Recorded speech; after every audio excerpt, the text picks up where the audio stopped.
بسم الله الرحمن الرحيم.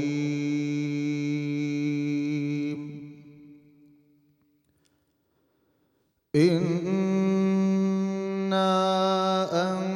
أنزلناه في ليلة القدر وما أدراك ما ليلة القدر. ليلة القدر خير من 1000 شهر. تنزل الملائكة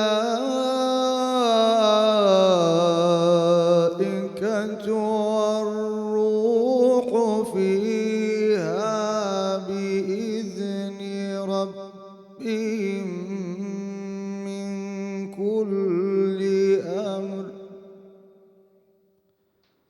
سلام هي حتى مطلع الفجر. صدق الله العظيم. صدق الله العظيم. وي إن شاء الله خودش ترازي بت أجمعين إن شاء الله. أي إن شاء الله هربميني. بارك الله فيك. أجمعين إن شاء الله. باشترين دست بك إن شاء الله. إن شاء الله تعالى. واتيت قرآن بيروس شوا ليلة القدر بيستحوت وباشي وبيستحفت أم دست بك. أجمل. السلام عليكم ورحمة الله. عليكم السلام ورحمة الله وبركاته. شبكة كرو بدنج إن شاء الله علامات توبن كوكي يكش علامات تو وصات يديار كرين إن شاء الله وصا بآرامي در باز بد. سلام هي حتى مطلع الفجر حتى سبيده هي وصا بآرامي در باز بد. خلق مجيلي عبادات وبرستني بد يا إن شاء الله خواهي قورا عبادات لهر هموان قبول لك اللهم خير وبركات درجات بسر سرقوي زوي بشويش قشتي بتايبت هرمي كردستان إن شاء اللهم الله. آمين اللهم آمين. آمين. خلق برف مزگفت و چونه شوه جدا هم تو بیشی جداش هر شوه که تایبتیجی شوه دمایی که 10 شوه دمایی که هیوا رمضان پیروز مزگفت آودان پرستنه چونا خلکی جن و ظلام و بچیک و گنج و جحیل هرش لانه کیوه شمی رنگا اف شوه گله جدا تره یا متی دادی تیتر که دا یعنی خلق زیاده چونه مزگفت دی برس را گرتن و زندگی کردن شوه ما تو بیشی دست بکریه هرزي وساعات ده شوي وهيش توزي ترجي قالك شونا حتى تراويح همين المزقفتي وحتى سبيدي شو بله هو كارك شوي كبستحوت وكوي كبشق لسرتاوا كان بشق لما مستعيني ايني زور تركيز لسروا ده كان وكا ليلة القدر دكيبتا بستحوت ببي كومالك او فرموداني كهان ياخذ اوقساني كلزاناني بيشين بله باس كراوا بو تيجيشني كهيان بوا تفسير ابو حتى هرچنده الرابطوني دي كشي جواز دل شرط نية يعني لو بيت بلام دكويت التاكا كان بو همو اوش كقتراوة لدشوكي اخيري بي حساباتي قرانكاري جغرافي قوي زوي لهنديك شوين بو شوين شديكا ام بابتا يعني بتايبتي لما نجي رمضان ده همو سال قفت قوي تيرو تسالي لسر دكريت لاني بيوندار بسبور هروها شارزان لو بوارا قصدا كان لو باري وبرسارشان آرسا دكريت جقال ماش كومالك يعني افشاش همي راخي كفديت هايبات بت هر تايبتا هر لا هر لبرنامج خوش مانه ولا باشيفوا يعني بشوي شي قشتي يعني همو او بيامنيران مان دابش بون السر لهمو شارو كانوا ناوچ كان كأو الروشو الرو الرسمي عبادتي بتايبتي لشواني ليلة القدر لمزقوته كان كيسر برا شباب نوفي باشي بخو بينا الرومالا شوالية القدر وايل يبكين الرومالا شوالية القدر خلاص الرومالي قدر چون كده همي بيامنير تخوك خود حاسك ايفت حاضر من ان شاء الله ان شاء الله جماعة مش هوليري دست بيبكين باشا ام ديمانين راستا خو اش مزقفتا فيردوس الهوليرا بايتخت ببينين ما شاء الله مزقفت تجينا هر وقت تبيجين نفيجا خود بيتت انجام دان ورجع عينيا كاتشا وصا مزقفت تجيد من هر آلية كيفا مزقفتا فيردوس جوا كجلك مزقفتين يانجي زوربيا مزقفت تريما كردستان همي باجار وكان وصا تجي بينا اش مسلمانا ما مستين آینی دی افشوه دا بشکینه سر چندین عباداتا گوتنا و تارا گوتارید آینی نصیحت طیبت جی گریدای وشوه و پرستن سنت طیبت نویج طیبت گریدای زندگی کرنا وشوه پیروز دین انجام دان گلک جهد جی قرآن وک عباداتا هری ماستر و پیروز تر کو چواد وشوه پیروز دا قرآن پیروز هات یخواره ایدی قرآن پیروز جی گلک مزگفت تا خواندن دنگین پیروز و طیبت ین کرد دهوکی جی هم دیمنا ببینین جامل سرهولی رو آخود برا توش سر دهوکی باوا کیش مزگفته و لا مزگفتا شهیدان از باورد کم زیده بناف بانگه مزگفتا ملا مصطفی برا دابا خۆ شارەزاتری مادام خۆت قسەی بحث که بحث عبادت بکده بەڵێ عیبادەتەوە دیارە نوێژ دەکەن و ذکر دەکەن و دوعا دەکەن و دەیانەوێت بەر فەڕ و پیرۆزی ئەم شەوە پیرۆزە بکەون بەڵکو ئەو ئەجر و پاداشتیان بەربکەوێت کە زیاتر لە ئەوەندە ساڵەیە هەروەکو خۆی گەورە لە قورئاندا دەفەرموێت خێر من ئەلفی شەهر خێر و پاداشتی لە هەزارمان زیاترە یعنی ئەمەی کە دەیبینن بەو جۆش و خۆشەوە هەموو ساڵێک مسلمانان لە ڕەمەزاندا لە سەرگۆی زەوی لە هەر کوێیەکی ئەم دنیادا هەبێت بە تایبەتی لە هەرێمی کوردستان هەموو ڕوودەکەنە مزگەوتەکان لەو مانگەدا زیاتر ئیمان و پەرۆشیان بۆ عیبادەت پتەوتر و بەهێزتر دەبێت و بە ئومێدی ئەوەی کە خوددا لە گوناحەکانیان خۆش بێت و بەرخێر و فەڕ و پیرۆزی ئەم شەوە پیرۆزە بکەون کە خودای گەورە لە قورئانە پیرۆزەکەیدا لەبارەیەوە دەفەرموێت و هەروەها پێغەمبەریش صلی الله عليه وسلم هەر لەبارەی ئەم شەوە پیرۆزەوە کە تێیدا قورئان لە لەوح المەحفوظەوە هێنرایە دابەزیە ئاسمانی دنیا و لەوێشەوە پەیتا پەیتا بە پێی پێویستیەکانی سەردەم کاتەکان شوێن زەمن هەموو ئەوانە لە ڕێگەی فریشتەی خوا جبرائیل عليه السلام بوحي نيردرا سر پیغمبری اسلام محمد صلى الله عليه وسلم و پاشانش بو با پروگرام و برنامه بو مسلمانان كأمتي محمد صلى الله عليه وسلم أمريكا ديبينن جوش و خروشي و بپروش و بونو داوا کردنی هەروەها پەرستشی مسلمانانە لە هەرێمی کوردستانەوەی کە دەیبینن ئێستا لە یەکێک لە مزگەوتەکانە مزگەوتی بەهەشت لە مزگەوتە فیردەوس دووەک فیردەوسە هەولێرێ مزگەوتە شەهیدان ئێستا ئەمە فیردەوسە لە هەولێر ئەوەی دووەک ناوی چی بوو شەهیدان بەهەشتیش لە سلێمانی لە کەرکووکیشەوە دەمان بێت پەیامنێران تۆڕی پەیامنێرانی کوردستان 24 دابەش بوون بەسەر هەموو پارێزگاکانی هەرێمی کوردستان لەو مزگەوتانن کە تێیدا پەرستش ئەنجام دەدەن ئەمەی کە دەیبینن لە دوو گۆشەنیگەی جیاوازەوە یەکێکیان مزگەوتی فردەوسە لە هەولێر ئەوەی دیکەیان مزگەوتی شەهیدانە لە دهۆک ئێستا دەچینە سلێمانیش لەوێ مزگەوتی بەهەشت کە لەوێ مامۆستا ڕات کوردی پێشنوێژ و هەروەها قورئان خوێنێکی دەنگخۆش و دەنگزوڵاڵی کوردە ئەمە جێگەی شانازیە و تێدا لەوێ پێشنوێژی دەکات و کەمێک گوێ دەگرین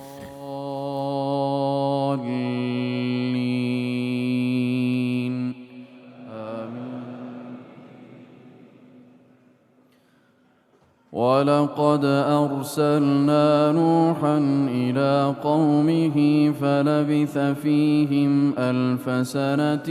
إلا 50 عاما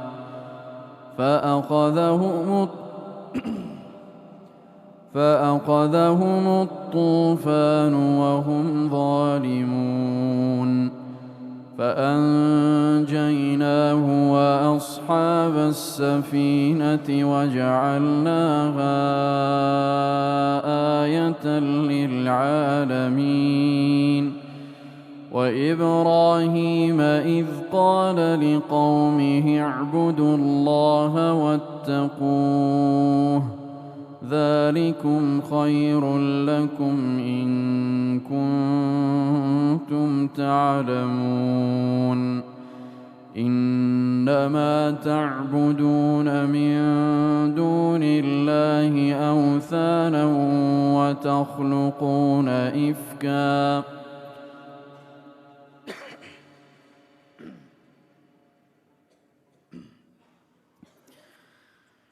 إن الذين تعبدون من دون الله لا يملكون لكم رزقا فابتغوا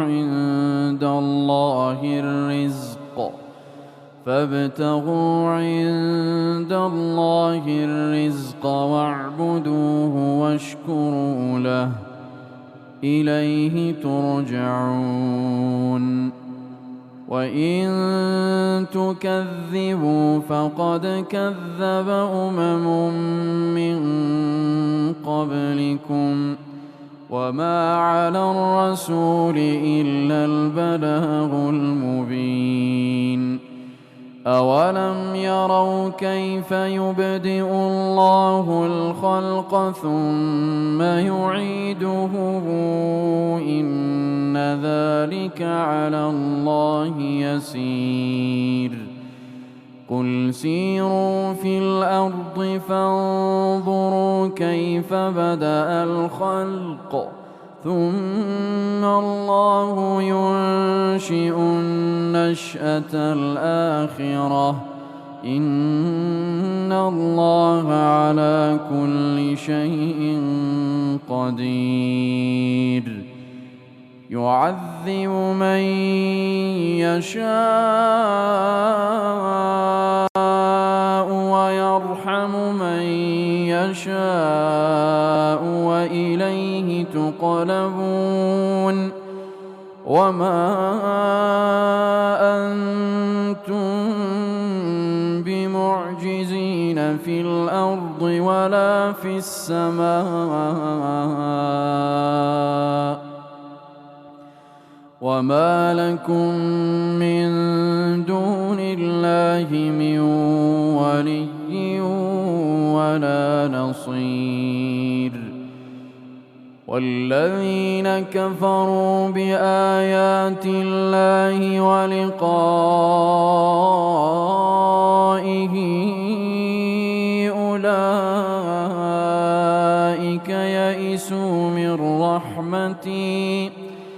أولئك يئسوا من رحمتي وأولئك لهم عذاب أليم فما كان جواب قومه إلا أن قالوا اقتلوه أو حرقوه فما كان جواب قومه إلا أن قالوا اقتلوه أو حرقوه فأنجاه الله من النار إن في ذلك لآيات لقوم يؤمنون وقال إنما اتخذتم من دون الله أوثانا مودة بينكم في الحياة الدنيا ثم يوم القيامة يكفر بعضكم ببعض ويلعن بعضكم بعضا ومأواكم النار وما لكم من ناصرين فآمن له لوط وقال إني مهاجر إلى ربي إنه هو العزيز الحكيم ووهبنا له إسحاق ويعقوب وجعلنا في ذريته النبوة والكتاب ای ماشاءالله ماشاءالله خدای ایشالله همین مسلمان قبیل کت خدای ایشالله خیرا ما مسترعت کردی جیبن ویسد کدوان شوید پیروز داوی سردان اولاد خو کردستان کریه ایدی پیشنویجی و برس را گرتنا وان شوین پیروز الهرما کردستان بطیبتی جی المزگفتا بحشت السليمانية دي بيك فات قال مسلمان زنديت كن خديش همي مسلمان قبيل كت إيش الله خير وبركات في شافي بر همي مسلمان بكفن يد زندي ويد أمر خديجي كري جبير نكن دعاء أبو هافدوب كم طيبة جابن كو أمر خدي كرين وانا جبير نكن أو بي تي في دعاء أنا دي منين راستوخو إيش سليمانية برف كركوكي فاتشين الكركوكي جي ادي مزقفت بأبادان بسلمانان الهرج هيكي الهر مزقفتكي تجينش مسلمانان هريك هدي باواكي جدا جدا پرستنين خواد جامدن دوی شبا پیروز دا زیده مجیلی قرآن خواندنه کو تف شبا دا طيب تيجي وكا پیغمبر صلوات خدا سر من ماجه پیکری دعای که گله که پیروز و گرین که ادوان شبا دا گله دوباره بکن او جی اللهم انك عفو كريم تحب العفو فاعف عنا گلو ایش دا قرآن خواندن یدی پرستن و عبادتك گله که پیروز و گرینگه اوید کو حتی وی شوی پرین قرآن نفداین و نفکرین بلا اف شوا دست بکن پیروزی و قرآن و برکت و شوا پیروز بروانو عمروانو دورو برتونا بکفت. بله آمین. با امیده.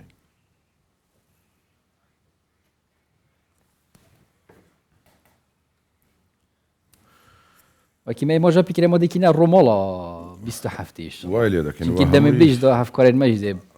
ایدی همش هر تایبت دبیت بشوی قدر. إنشاء الله. همو گفتگو کان من. بتایبت که استا کمی چیدی که گفتگو لگل میوانی عزیز من دکن. ایش هر سوارت با شوی لیلة القدر که گورترین شوا بتایبتی لو مانگا دا و هیز لسال دا. دی سانکا گفتگو هی قصه هی پرسیار هی لباری شوي قدر وين دكيويتا كام شو ما أدراك ما ليلة القدر ما حتى هندي دنيا هي أم بحس مين رنجا محكمين هديني كوتشوا خذي بحس للرويز أو هيتس للروي شريعته لبآياتي خوي جورو هلوا بفرمودا كان بيغمبر ما صلى الله عليه وسلم كتسونيتي باسكراو للروي زانستيوا هيتس هي سبارت با شوي قدر هيشتك بشتراس كراوته وكمالك بابتي ديكا قصة لسر أمدا كين والنهيني قدرتيا بوتي يعني بو نبتني بو پرستنيا يونجي كساكي نخوش جيبت في شفي اگر بو خود عاب كدي ساخلا ميوي بو فقرات يونجي ايكي فقيرة دي دولة من بت يونجي يعني جيانوي ديار بت اش افشفه بو صالت بيت كو جيانوي اش باشتر برف باشترين يونجي خراب برف باشتر ببت كواتب مقصة كردن لسرم بابته لقل زور بالرئيس دكتور بهادين أحمد ما مستعد زانكو دكتوراه لشريعة الإسلام بخير بي دكتور تقلا بخير صحتت اف شبل وبيروز بت لزنابي شو لهم ولا بيروز بو اميدين كبرفر بيروزي او شو كيوت زنابتو هم مسلمان ويا اللهم امين سلامات بن ان شاء الله بسم الله الرحمن الرحيم الحمد لله والصلاة والسلام على خير خلقه سيدنا ونبينا محمد وعلى آله وصحبه أجمعين السرطان پێویستە هەر بڵێن هەموو کاتێک ئێمە سپاس و ستایشێکی بێپایان بۆ خوای پەروەردگار کەوا ئێمەی گەیاندا ئەو ڕۆژەش خۆی گەورە ئینشاءالله سەرباری ئەوەی کەوا گەیشتینە ئەو ڕۆژەش عیبادەت و تاعەتی تێکرای مسلمانان وەربگری لە هەموو دنیا والحاصل ئەمڕۆ شەوەیە کە یەکێکە لەو شەوانەی کە زۆربەی زانایان لەسەر ئەوە کۆکنکەوە حسب أو دقانة أو فرموداني كلا بيغمبري خوا عليه الصلاة والسلام هاتون زياتر مزندا أكريك شوي بيستحفت أو شوية كوا بيدا قترين شوي ليلة القدر وبيقومان شوي ليلة القدر تايبت مندي خو هنديك ريكار وشيوازو تنانت بيغمبري خوا عليه الصلاة والسلام آمد كاريشي زور صرو بري كردي لو تنشوانا بتايبت بابلين وستيتي أمشا ولا دسخوي نداتن كشوي ليلة القدر جاگر بین ناو بابتک لسرتا فرمودا چند فرمودیه کنه یک لو فرمودانه که دایچی مسلمانان عایشه بو مانجری تو لا مسلم و بخاری ده هاتوا ده فرمیتن یک لفرمودا كان ده فرمیتن كان رسول الله صلى الله عليه وسلم يجتهد في العشر الأواخر ما لا يجتهد في غيره واتا پیغمبر خو عليه الصلاة والسلام زياتر عبادته كانت سر أكردو لو دشواني كوتاي مانجي رمضان زياتر لبرامبر او انا ديتا يعني قبين براورد كاين لو دشوانا في پیغمبر صلى الله عليه وسلم زياتر عبادته كان يسر كرديتو زياتر خوي ماندو كردو بعبادته تنانت عائشه لفرموديه شي تردا رضا ورحمه خوي اللي بتن دفرميتن پیغمبر خو عليه الصلاه والسلام اذا دخل العشر وتهلد شوكاني اول مانجي كوتاي مانجي رمضان دەفەرمیتن شد مئزره واتە پشتێنەکەی خۆی تون دەکرد بەو مانایە کەوا ناستە لای خێزانەکانیشی وأحيا ليلته وأيقظ أهله يعني تساودي أو مراحلاني كوا باسكات المسلي پروردشي تێدایە حتى لشوي ليلة القدر استاجر أو چەند ڤیدیۆکمان تازە لەو ڕووماڵەی کە جەنابتان پێشانتاندا ئەوە کولتورێکی کوردەواری خۆمانە مایتەوە لەسەر ئەساس و پەروەردەیەکی ئاینیە بێگومان یعنی ئەوە لە خۆڕان نەهاتوو خەڵک دەچی ڕوو ئەکاتە مزگەوتەکان ئەم شەوە پێشوازی لێ ئەکا بە هەر شێوازێک بی بەتەکید ئەوە پێغەمبەری خۆی عەلەیهی سەڵات وەسەلام ئەوە شێوازە پێشوازی لێ ئەکا کە دەڵێتن پشتێنەکەی خۆی تون دەکرد و هەروەها شەوەکەی زیندوو دەکردەوە بە عیبادەت و تاعات و هەروەها بەوەش نەئەوەستا و ئەیقەظ ئەهلەه ئەوە زۆر گرینگە چونکە مەجالی پەروەردەی تێدایە لەوەی لە چی هەڵەستاندەوە منداڵەکان لەوەی لەو شەوەی بێبەش نەبن لە خێر و بەرەکەتەکەی ئێمە ئەگەر بینە سەر بابەتی مەسەلەی چونکە ئەسڵەن هەر خودی عیبادەت لە هەموو ئینسانێک خی گەورە قبولێکا بە دوو مەرجی سەرەکی یەکیان ئەوەیە دەبی تەواوی سۆزەکە بۆ خوابی ئەلئیخلاص لله دومیان دەبی وەکو شێواز و سنەتی پێغەمبەر صلی الله علیه وسلم جا ئەگەر سەرز دەن پێغەمبەری خوا لەو چەند شەوانە لەو دە شەوانەی کۆتایی شێوازی عیبادەتەکەی گۆڕاوە لە بەرامبەر بە ڕۆژەکانی پێشتر لە مانجی ڕەمەزان شێوازی عیبادەتە پێغەمبەری صلی الله علیه وسلم چ بیە زیاتر چ کریات بۆ شەوەدا بەڵێ لەو شەوانەدا پێغەمبەری خوا صلی الله علیه وسلم دەفەرمیتن من قام یەکەم جا ئەگەر سەرەتای ڕەمەزانێ بوو ئەو فەرموودە دەگوترا من صام رمضان إيمانا واحتسابا غفر له ما تقدم من ذنبه بلام كجيش الدشوا كان أو زفر مدك جورا صرت بوا من قام ليلة القدر إيمانا واحتسابا غفر له ما تقدم من ذنبه يعني هالكسيك شوي ليلة القدر زندوب كاتو القيام طبعا ليرة بابا تكبرك دبيل سري بوستين شونكا مسألة عبادة آية لو شويت سونا بالضبط خلق هر خريج إيش خوش يعمل بالنا بازار هر بو عبادتين لو حسابك في غمر صلى الله عليه وسلم كواتا بابا وردي قصة سروكين شو بالتأكيد قيام الليل زياتر بويا ويا قربين سر خدي أو نظامي كشريعة إسلام يعني آيني بيروزي إسلام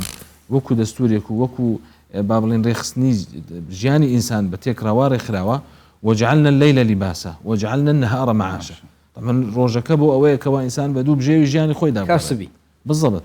بلام شوكا لوكاتي صراحتها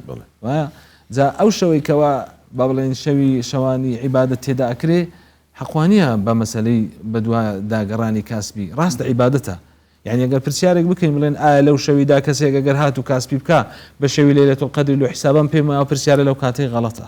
ئەو پرسیارە لە کاتێ دەکرێت ئەگەر غەیری لەیلەتول قەدر و شەوانی ڕەمەزان بی لۆ تێکڕای ژیانی ئینسانی دەڵێن بەڵێ هەر کەسێک ئینسانێک بە دوای بژێوی ژیانی خۆی دابگەڕێ بە شێوازێکی شەرعی چونکە هەموو زۆربەی کارەکان ئینسان کە دەیکا دوو کەناڵی هەیە کەناڵی شەرعی و کەناڵی ناشەرعیەکە کاتێک کە بە کەناڵە ناشەرعیەکەدا ڕوە ئەو قسەیەکمان هەیە و پێویست ناکە بچینە سەر باسی بەڵام لە کەناڵە شەرعیەکەشدا تەنزیم کرایە کە دەڵێن بەڵێ ئەگەر نیەتەکەی ئەوەی بیتن مەبەستی بژێوێک بۆ ماڵ و منداڵی خۆی دەوێت سەتریان کە ماڵ و ماڵیان بۆ دابمەزرێنی والحاصل ئەو واجباتە و التزاماتانی لەسەر وەلی ئەمرە جێبەجێ بکە بەڵێ عیبادەتە چونکە پێغەمبەر فەرمی عجبا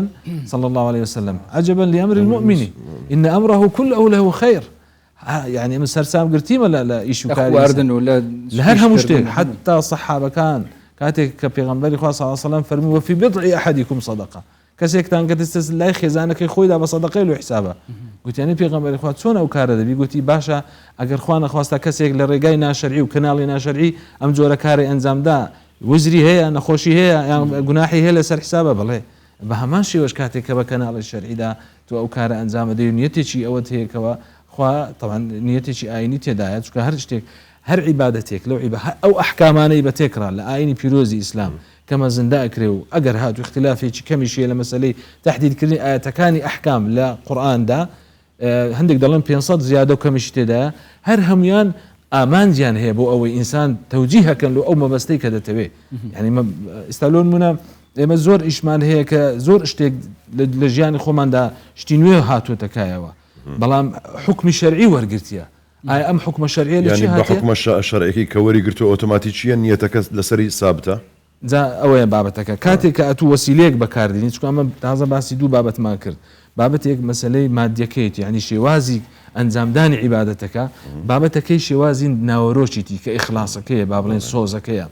جا ئەوەی کە وەکو شێوازی پێغەمبەری عەلەیهی سەڵات وەسەلام ئەگەر ئێمە جێبەجێ بکەین بەتەکید ئەوەیەکەوە ئەو ئامانجانە جێبەجێ ئەەکەین کە لە قورئاندا بۆ ئێمە دامەزراون کە دەڵێ ئینسانێک پێویستە واجبە لەسەری بەخێوکردنی ماڵ و منداڵی دەبێ وەسائلی شەرعیش بەکاربینی لۆ ئەوەی ئەم جۆرە ئامانجە بەدەستبینی وەسائلی ناشەرعی دروست نییە بۆ نمونە کەسێک بژێوێک بەکاربینی دوو ڕێگامان هەیە ڕێگای شەرعی بەیع و شیرا با بڵێن ڕێگای دیکەیان دزینە و دوو لە ڕووتان هەر شتێکی بڵێن کە ئینسان هەموو ئینسانێک بە نەفرەتی دەزانیتن جا ئەم دوو ڕێگایە هەردووچیان بەدەستهێنانی ئامانجێکن بەڵام ئایا کام ئامانجە بۆ خوای ئەوەی کە بە کەناڵی شەرعی دەکرێت ئەمە ڕێگای مادیەکەیەتی با بڵێن شێوازی جێبەجێکردنی ئەوەی کە پێغەمبەر صلی الله علیه و سلم وەسیەتی پێکرد دکتۆر زێدەتر تەرکیزمان لەسەر شەوی لەیلەتول قەدر بی با ئەم جارە باسی ئەوانە بکەین کە خێر و بەرەکەتێت vê şeva lêletul qedr berwana nakevin yani mehrumin ji vê xêr û bereket ev şeva tê texwarê kîne ew بەتەکید ئەو کەسانە کە شەوەکەی زیندوو ناکەنەوە ئەگەر زیندوو نەکاتەوە کەسەکە بەڵێ بەری ناکەوێت نەخێر چکە نیەت ئەمە بابێن و سەربابەتی نیەتەکەش یعنی نیەت زۆر مهمە لەو مەجارەی فەرمودەیەکی صحیح هەیە وەلەو فەرمودەکە ئاحادە بەڵام مەشهورە بۆ حەفس عومەری کوڕی خەتاب بۆمان دەجێڕیتەوە ڕەزا و ڕەحمەتی خوای لێبێتن دەفەرمیتن إنما الأعمال بالنيات.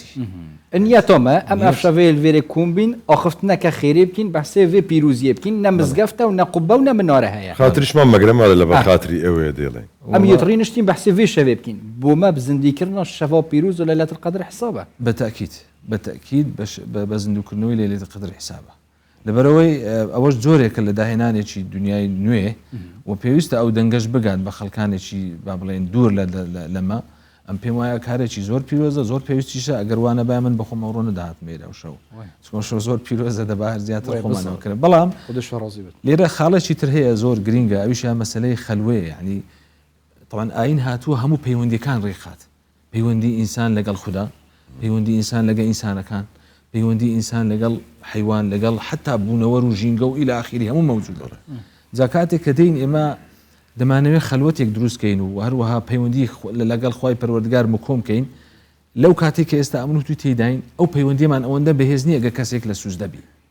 چونکە پێغەمبەر دەفەرمی کە بەتەنیا بێ و لە خەلوەت و اعتیکافدا پەیوەندیەکە بە قووەترە پێغەمبەر دەفەرمی صلی الله عليه وسلم أقرب ما يكون العبد إلى ربه وهو ساجد فأكثروا فيه الدعاء كان يزيكترين كات أو كوا إنسان أجر هاتو الأخوان يزيك لو كاتي كوا سري لسوز ديا لو كاتي دعاء زور بكن زالبر أول مسألة بيوندك خودي أو بابتي كجناب البرسيار ذكر بالله هو نيتك دورة بيني لو أوزن دوكر نويش ولا تقدر بلام آية أم بيوندية بو أراستي يعني بو توندية كوكو أوي كسك للسجدين أخير باش بالله بيوندي خوما لقل خواك كاتي للسجدين كب گرنگترین پەیوەندیە لەگەڵ پەیوەندی خۆمان لەگەڵ چواردەورمان لەگەڵ دایک لەگەڵ باوک لەگەڵ خوشک و براو نزیکترین و دوورترین برادر پێکەوە بەستینەوە کابراایك ئێستا لە سوژدەیە و قورئانیش دەخوێنی داوای تەوبە و استیغفار لە خوای دەکات بەڵام پێشەوەی بستە مزگەوت دڵی داچی خۆی شکاندیە لەگەڵ خێزانی تۆڕە بووە ئەوە چیە دروستت کردیە داوای لێبوردن لە داکی خۆی و خێزانی خۆی باوکی خۆی نەکردووە چووە داوای لێبوردن لە خوا بکە ئایا ئەو داوای لێبوردنە قبوڵە یان یەکەم زار دەبی داوای لێبوردن لە خوشک و برا و داک و باوکی خۆی ئەو بابەتەی زۆر گرنگە مەسەلەی تازەش باسم کرد مەسەلەی پەیوەندی ئینسان دەبی لەگەڵ خوای گەورە دائیم مستمر بی لەبەر هەندێش وەصفی مسلمانانەکە والذاکرین الله كثيرا والذاکرات کاتێک کە وەصفی خەڵکێکی دوور و منافقەکە ئەڵێ لا يذكرون الله إلا قليلا ولەگەڵ ئەوەشدا لە هەموو حرکات ئەلێرە توخات بوو بەر ئاراد بەس لەبیر دەست کە دەڵێ إلا قليلا ئەو قليلەیە تەنیا بۆ عەرزە یاخود ئەگەر لە دڵیش بوێ قبول نییە يراؤون الناس بۆی کێشەکە ئەوەیە لە دڵ مشکلیان هەیە چکەمە گوتمان عیبادەت قليلەکە لەگەڵ دڵی نییە نەخێر يراؤون الناس دەیانەوێت بۆ هەیە عیبادەتی کەمە هەیە عیبادەتی زۆرە دیلێر نیەتەکە دەورە بینی یعنی ئەوە یەکێک لە سیفاتەکانیتیان نەکەبوویتی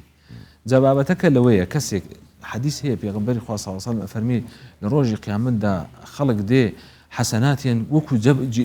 جبل تهامية يعني أو اندزورة بلام فيجعلها الله هباء منثورا خواهي قوري وكو توزيق ليدا كاتشون لسا شوينك صحابة كان دا برسن بو أي بيغمبري خواه صلى الله عليه وسلم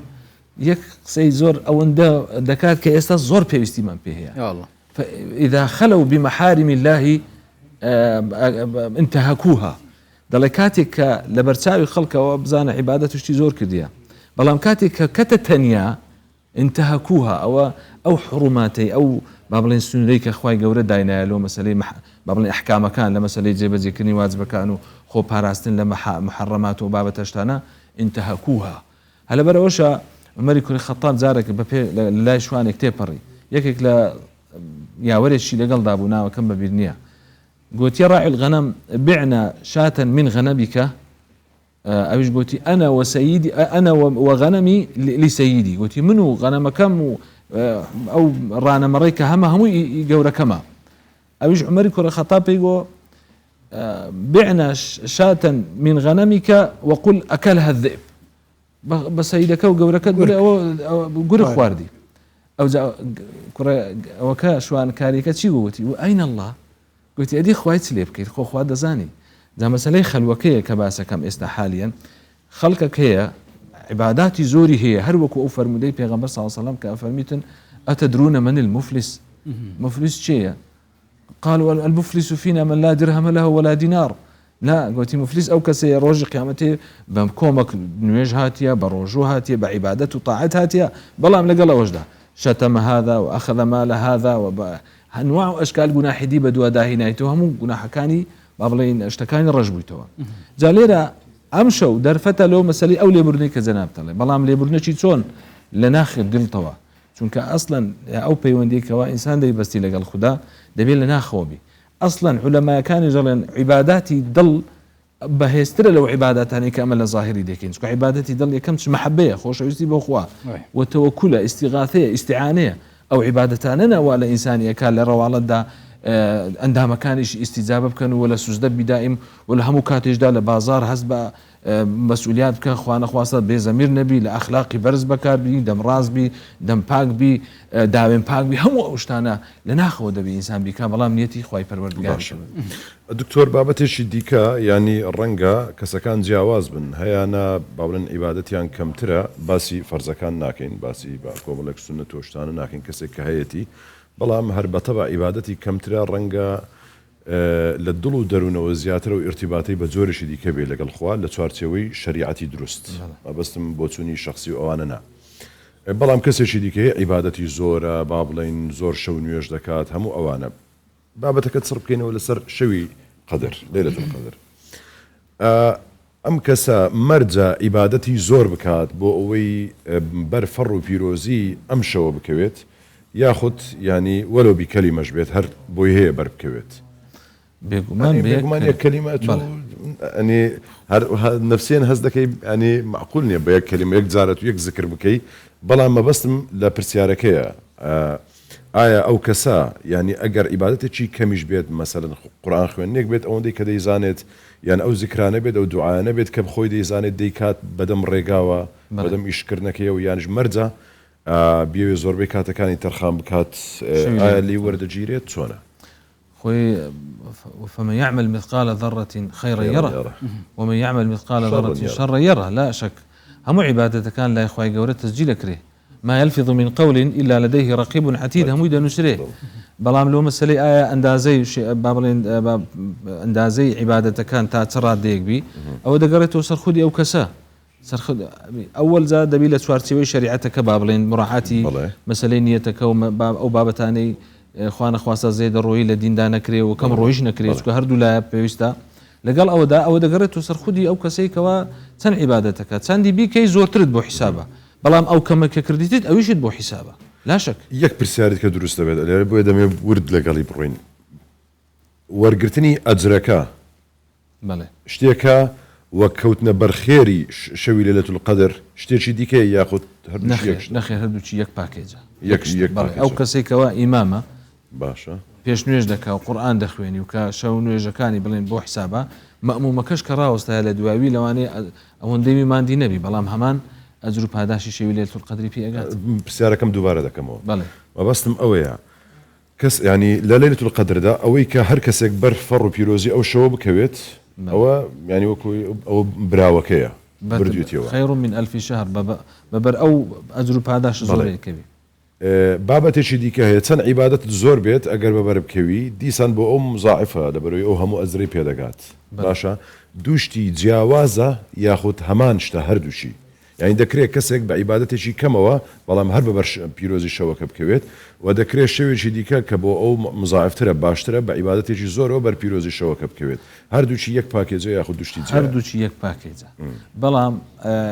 بەتەکید ئەوەی زیاتر کوالەتی فەرقە ئەوەی Quality زیاتر فرق. کوالەتی نەک ئەوەی زیاتر ژمارە. مانیترە بە تەکید حساباتی بەڵام لۆ مەسلەی ئەو خێرەی کە لە شەوی لەیلەتول قەدر ئامادە کراوە بە عیبادەتی 1000 مانگ کە دەکاتە 84 ساڵ 85 ساڵە چەندە ئەوە بەبەری دەکەوی چونکە پێغەمبەری خوا صلی الله علیه و سلم عایشە بۆ مانەجێڕیتەوە دەڵێ فەرموو پرسیارم کرد لە پێغەمبەری خوا صلی الله علیه و سلم ئەگەر ئەمن ویستم لە شەوی لەیلەتول قەدر زیندوو بکەمەوە چ بڵێم فەرمووی ئەو فەرمودەی تازە ئەتووەتت اللهم إنك عفو عفو كريم تحب العفو فاعف وشەی کەریمەکە حەدیسەکە زۆر ئەوە نییە کەریم كاميان طاول اللهم إنك عفو تحب العفو تحب فاعف. العفو فاعف عني هل بعني هاتو يعني عني عني بەڵێ ئەگەر طبعا کردە دوعا مردیش بی ئەگەر دوعا بوو لۆ عامەی پێکەوە بوون ئیمامێکە دەبی وشەی ئەوەکەی بگۆڕێ باڵێ جا بابەتەکە لەوەیە ینی بەس بەوەندە دەستەواژە پێغەمبەر صلی الله علیه و سلم ڕێنمایی هیچی کرد بە دیکەی زیندی پێ کردەوە نەگوتووە. بەڵێ کەواتە بۆ بەرکەوتنی پیرۆزی شەوی لەیلەتول قەدر مەرج نییە تۆ زۆر دوعا ینی زۆر عیبادەت بکەی نە مەرج نییە گرنگەوەیە کاتەکانی خۆ تەخسیسکەی چکە لەوانەیە پێویستیت کەمێک بە خەوی شەوی ئینسانە طبیعەتی وایە هەندێکی بۆ ئەگەر بکرێ پێکەوە لە مزگەوت بەڵام بەو شەرتەی کە نوێژی تێدا بکرێ بەڵێ نەک ئەمن بەڕاستی لە شەوانی لەیلەتول قەدر و شەوانی دیکەش حەزم لەوەی نییە زۆر مەوعیزە بگۆتری مەوعیزە تەخسیس کرایە لە ڕۆژی جومعە و کاتەکانی دیارە شەوانی لەیلەتول قەدر و شەوانی دیکەی ڕەمەزان وا باشە هەر بە عیبادەت و بە تەراویح و بە قورئان خوێندن و بە ختم و ئەو شتانە بخرێ بە دوعاکردن یعنی ئێمە زۆر غافڵین لەو بابەتە چونکە نازم ئەو منژ ڕەیەکم هەیە نازم ئەو ڕەیم تەواو یان نا چونکە من هیچ ئەوم لێ وەرناژێری لەفە خواردن و کێک خواردن و شەربەت و نازانم دەمەی خۆن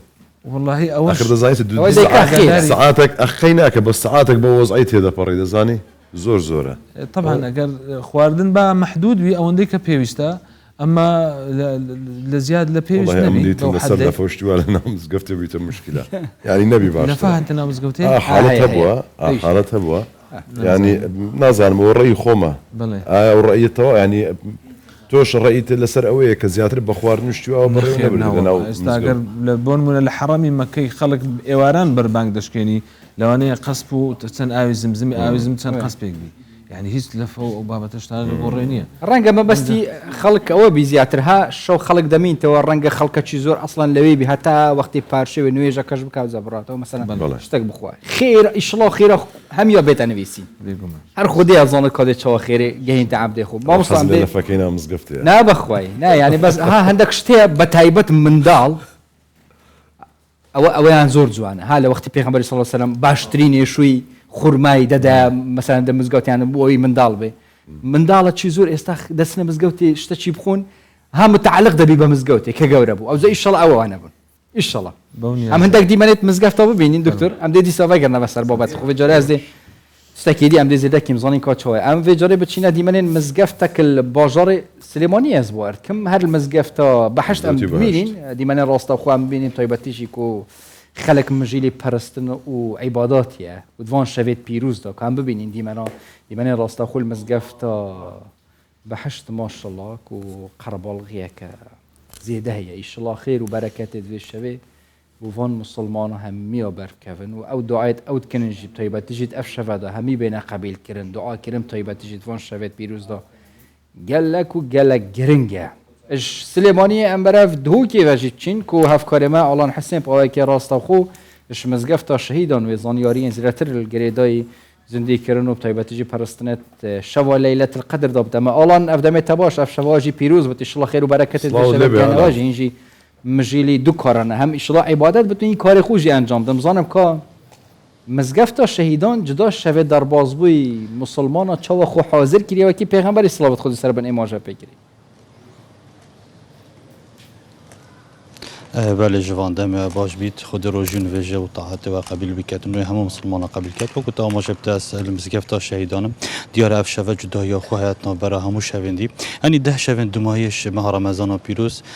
تایبت من دیا خو حیاله شوا 27 تایبت من دیا کدی های کد وی شوه دا پتر مسلمان قصد مزگفتات کن و بو قوی کی کو شوا لیلت القدر او دعا بجین طاعت کن و خودت پرسنت وی شوه دا تایبت جنی همو مزگفتن باجر دو که کومدیتی هرش پشتی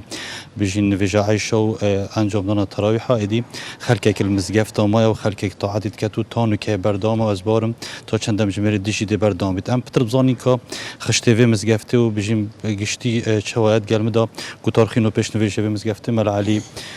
عبدالمجید اگرش کرم خو بره کرم که وری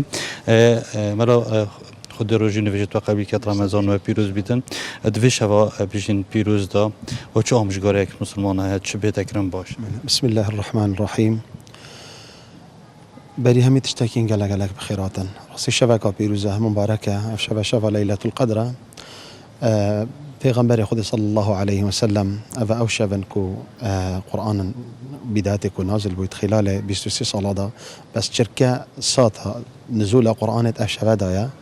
لب صرمانا شبكه قالك بيروز مباركه طبيعي وحق براستي شبكه وكي افشبه ام شكرا خذ تعالى كان صار ابروكا وابن امانته في ولاتي ابروكا براستي بمهميه قالك وجرنجا نعمتك قالك مازنا وممارسه اخو الحمد لله قالك بجواني بخوشي تناهي بريفت شيتن سايي تناهي الحمد لله دولة سرية خذ تعالى وحكومتها هرم كردستاني وهيزة أمني وبشمرقي ودعاتك إن شاء الله خذ تعالى أفاني حمات السر ما هرج دكت وبرفرها ببن إن شاء الله ودير يجيب بدن يا ربي دخز ما أبايا وأكيد ترجي تدبيني طبيعة شافت وصلنا دا بتر شافت ذكرينا عبادتنا مسألة خذنا قرآنية كرنا دعايا برا بتر دعاء مسألة دعاء شافت عفونا راستي يعني پیغمبر خود صلوات خود السر من ديكما بصرمانة عائشة رضي بني خود تعالى اللي بيشتد في شبيدا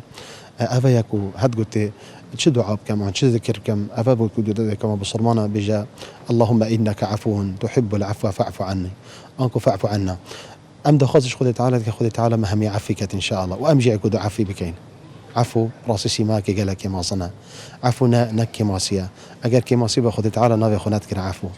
تشافت وصل امش غاريا ما بتربو بصرمان افا ليبورين يكودو عفو بكان بزفرين جارا كوديتر يعني ببين عمرو كو خير وخوشي ببين كل خير ابو ملات خو ومروفيت خو بكاسو كارت خو بواجر خو بمزقفت خو الحمد لله كرتو ببيني نعمته خدا يعني البشتي تراويح وحتى في قافي شي مش بعد مزقفت شو النابويا يعني ما شاء الله إقبالك وقالك مازن حضورك وقالك مازن أفاجي النتيجة أمن أمانته وخوشي الحمد لله وتناهي يا أبروكا يا أمد بين الولاطمة الكردستان ما وده خزم مش خذ تعالى أول جر كردستان ما همي ولاطة بصرمان جي إن شاء الله أمن أمانته تدا يا بربلاف بيت إن شاء الله ما مستانبزان خشته و مزگفته چاو دو حتی چند مجموعه دی بیشین یا بردام شوا 27 دا يعني شوا 27 هماش تقريبا اش بشتي تراويحه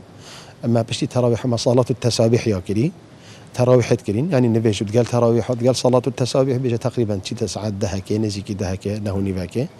الساعه دوازدوني بيجي جارا كوديتر الحمد لله ما نفيجت تهجدت كرين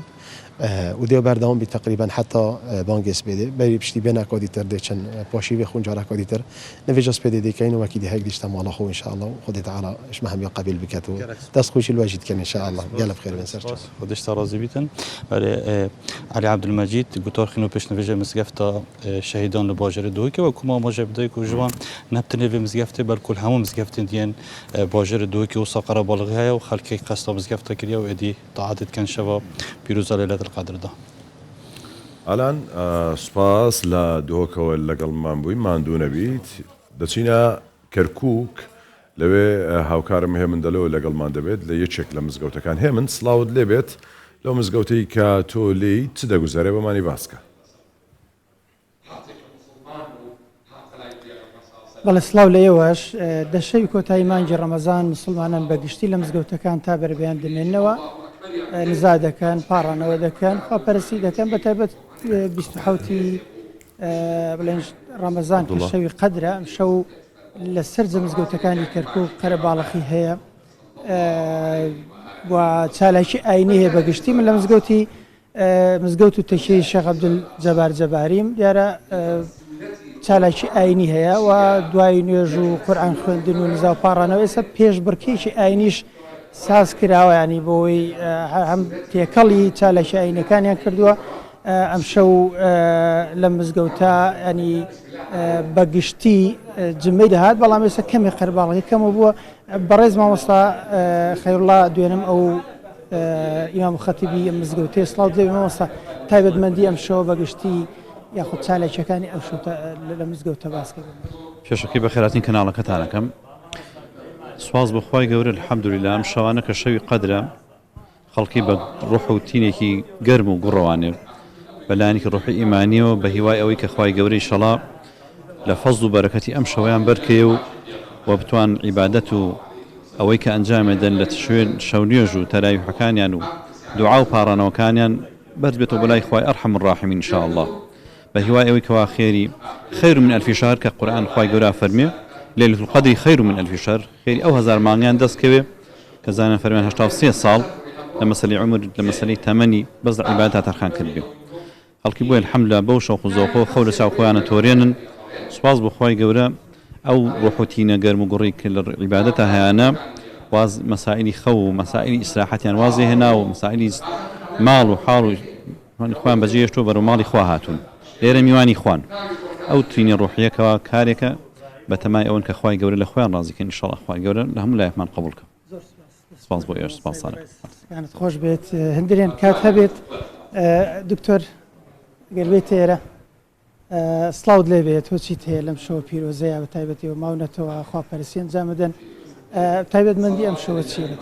طبعا سەرەتا بەناوی خوای گەورە و میهرەبان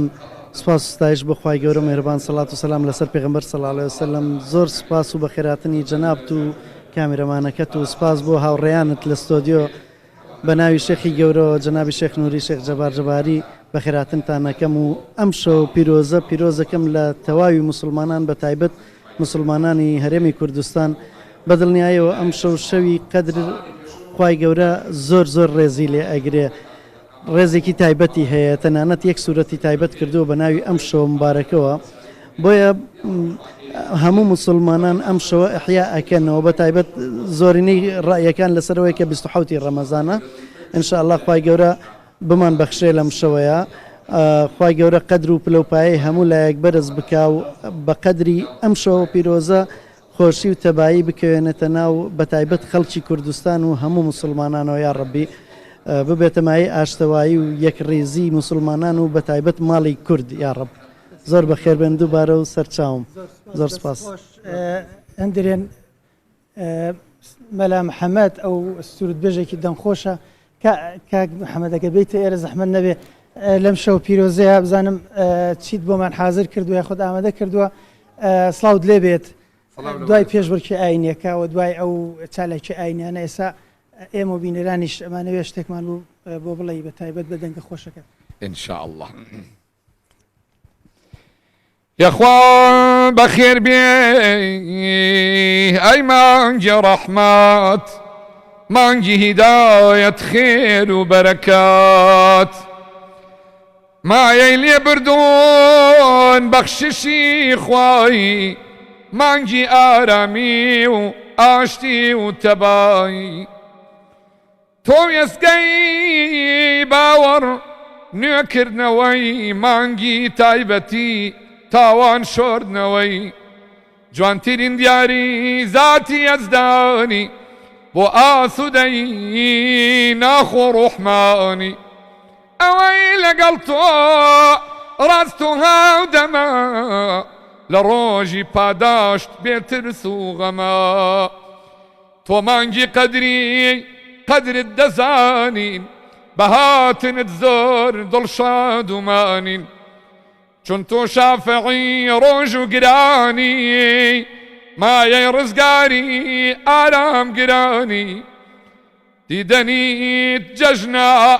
ئەی مانگی قورئان ئەی ئازیزترین میوانی دڵمان خێر بێ سەرچاوم بەخێر بێ ئەخوا سەر بەسەر چاو بەڵێندرێن ژوان ئەمە بەشێک لەو چالاکی ئاینانە بوو لایەکێک لە مزگەوتەکانی شاری کەرکووک بێگومان وەکوتم لە سەرجە مزگەوتەکانی کەرکووک ئەم قەرەباڵخی و ئەم خواپەرستی و چالێکی ئاینیانە بەدی دەکرێت بەتەبەت وەکوتمان لە 27 مانگی ڕەمەزان کە شەوی قەدرە شەوێکی پیرۆزە زیاتر مسلمانان لە مزگەوتەکان دەمێننەوە تاکو بەرەبەیان خواپەرستی ئەنجام دەدەن بەڵێ بەڵێ هێمن ماندوو نەبی زۆر سپاس وی هەر بژی ما دیمەش گەلە جهۆدیتن دیسان وەگەر نابەتنەوە ستودێدا و گفتوگۆ تایبەتگیرێدا شەوە لەیلەت القەدر ئەم بەردەوامکەین دکتۆر بجا ئەم بە جۆرێ گەلە جۆرەم دوعا بخوتکین مەش ئاگرێ جەهنەمێش عەزابا قەبری پارێزە مە ببە بەحشتێ شەوە لەیلەت القەدر بۆ هەندێ بەس بەحشتێ ئەم ببینین یان ئەمورێ دنیامەش یەکلات کرد کاچاوە مەسەلەن ئەم بنمونە بینین فيها يفرق كل أمر حكيم ما بس هالفيري أوي أبو دنيا ماجي يكلا بدكاي مثلا صالت بيد تشل سري مئات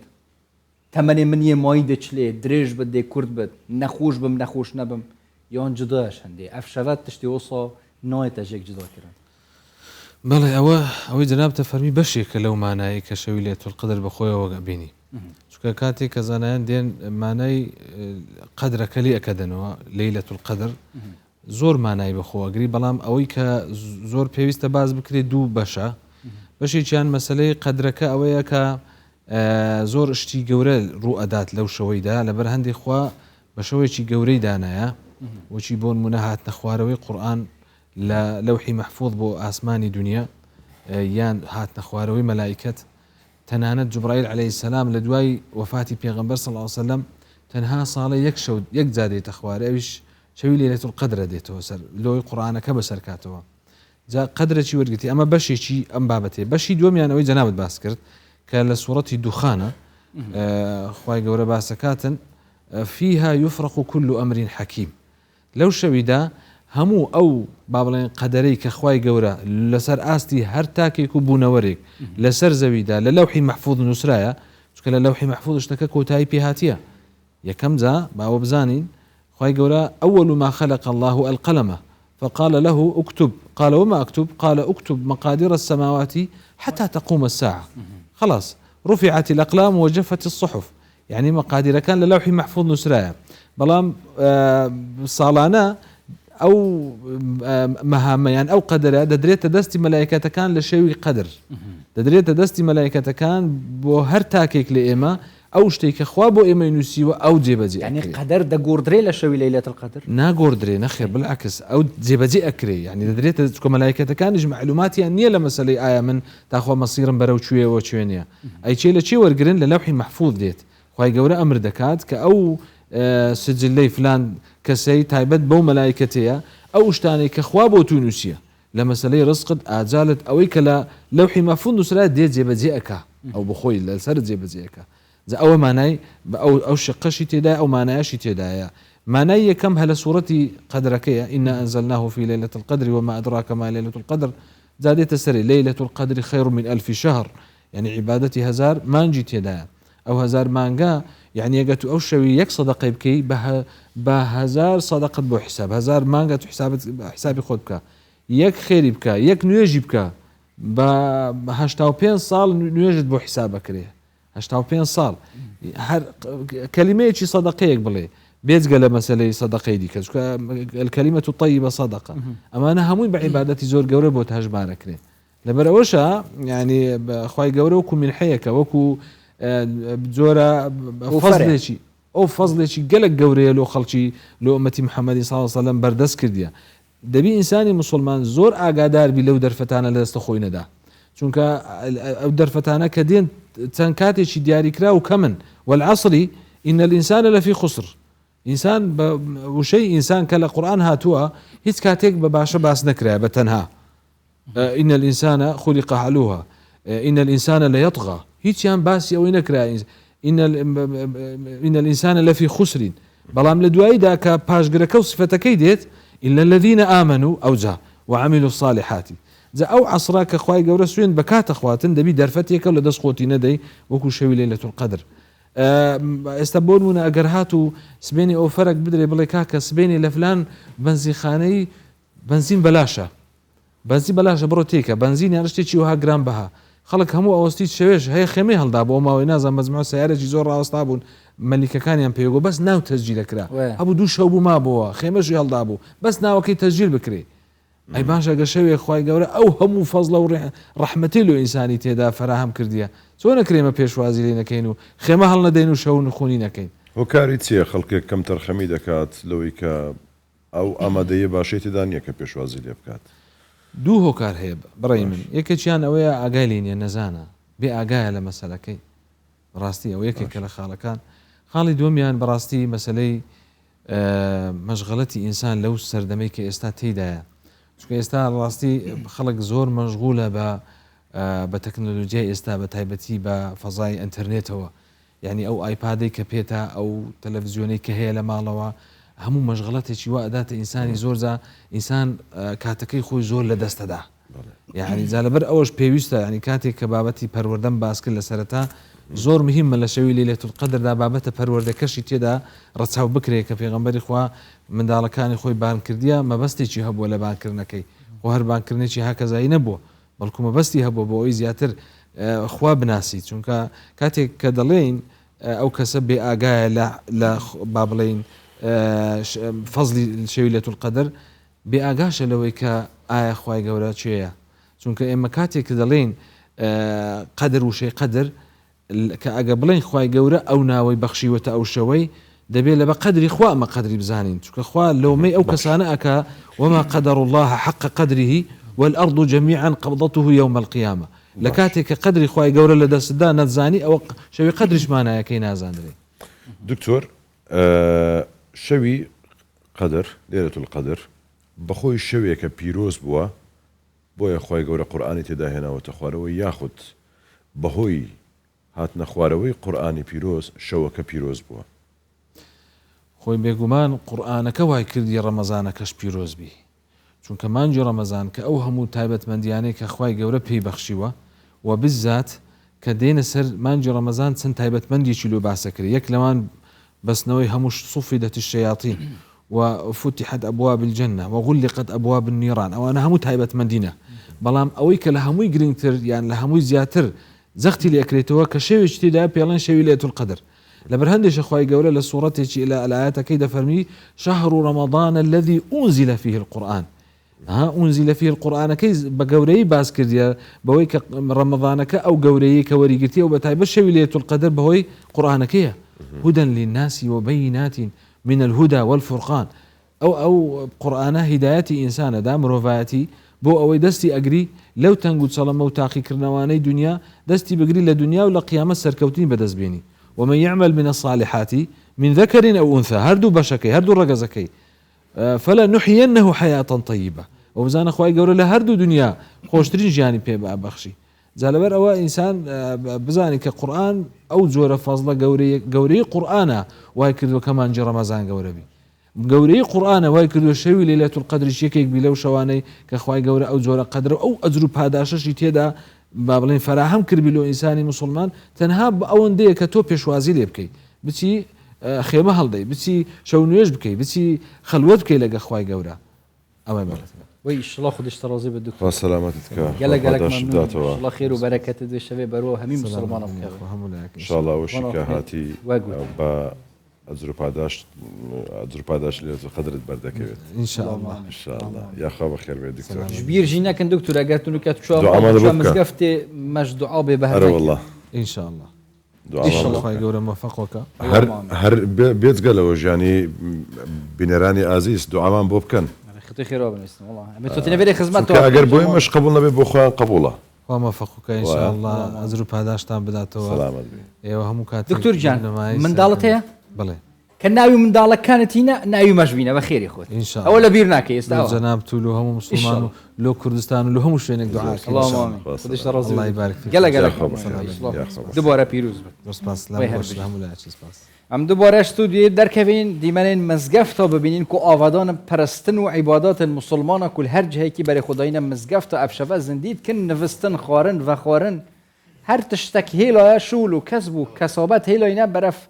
پرستنی و چینات افشوت طیبت جید پیروز دا که خود مزن یا خو و دابزین قرآن پیروز کرین ادی برف مزگفته و چینه دیسم دیمن راستا خوش مزگفته به حشت بینین که قرآن خوین و پیشنویجی که افشوت کت ما مصطلحات کردی ام چند دیمن کاش مزگفته به حشت بویزی مبینی ومن اليقين ما تهون به علينا مصائب الدنيا ومتعنا اللهم بأسماعنا وأبصارنا وقواتنا أبدا ما أبقيتنا واجعله الوارث منا واجعل ثأرنا على من ظلمنا واجعل ثأرنا على من ظلمنا وانصرنا على من عادانا ولا تجعل مصيبتنا في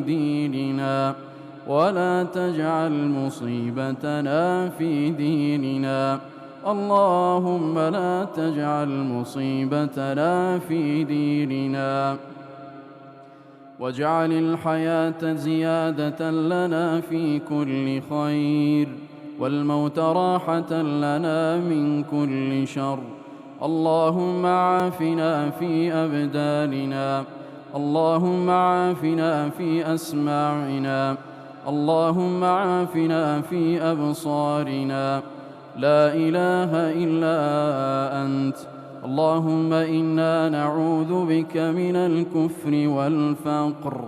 ونعوذ بك من عذاب القبر اللهم إنا نسألك الجنة وما قرب إليها من قول وعمل اللهم إنا نسألك الجنة وما قرب إليها من قول أو عمل ونعوذ بك من النار وما قرب إليها من قول أو عمل ونعوذ بك من النار وما قرب إليها من قول أو عمل اللهم إنك عفو تحب العفو فاعف عنا اللهم إنك عفو تحب العفو فاعف عنا اللهم إنك عفو تحب العفو فاعف عنا اللهم إنك عفو تحب العفو فاعف عنا اللهم إنك عفو تحب العفو فاعف عنا اللهم إنا نسألك العفو والعافية اللهم إنا نسألك العفو والعافية في الدنيا والآخرة اللهم إنا نسألك العفو والعافية في ديننا ودنيانا وأهلنا وأموالنا اللهم استر عوراتنا وآمن روعاتنا اللهم احفظنا من بين أيدينا ومن خلفنا وعن شمائلنا ونعوذ بعظمتك أن نغتال من تحتنا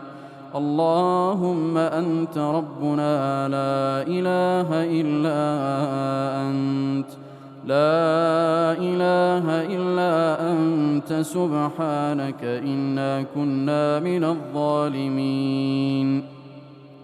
لا إله إلا أنت سبحانك إنا كنا من الظالمين اللهم انصرنا ولا تنصر علينا اللهم انصرنا ولا تنصر علينا اللهم اهدنا ويسر الهدى لنا اللهم اهدنا واهد بنا اللهم اهدنا واهد بنا اللهم اهدنا واهد بنا اللهم اجعلنا هداة مهتدين اللهم اجعلنا هداة مهتدين برحمتك يا رب العالمين.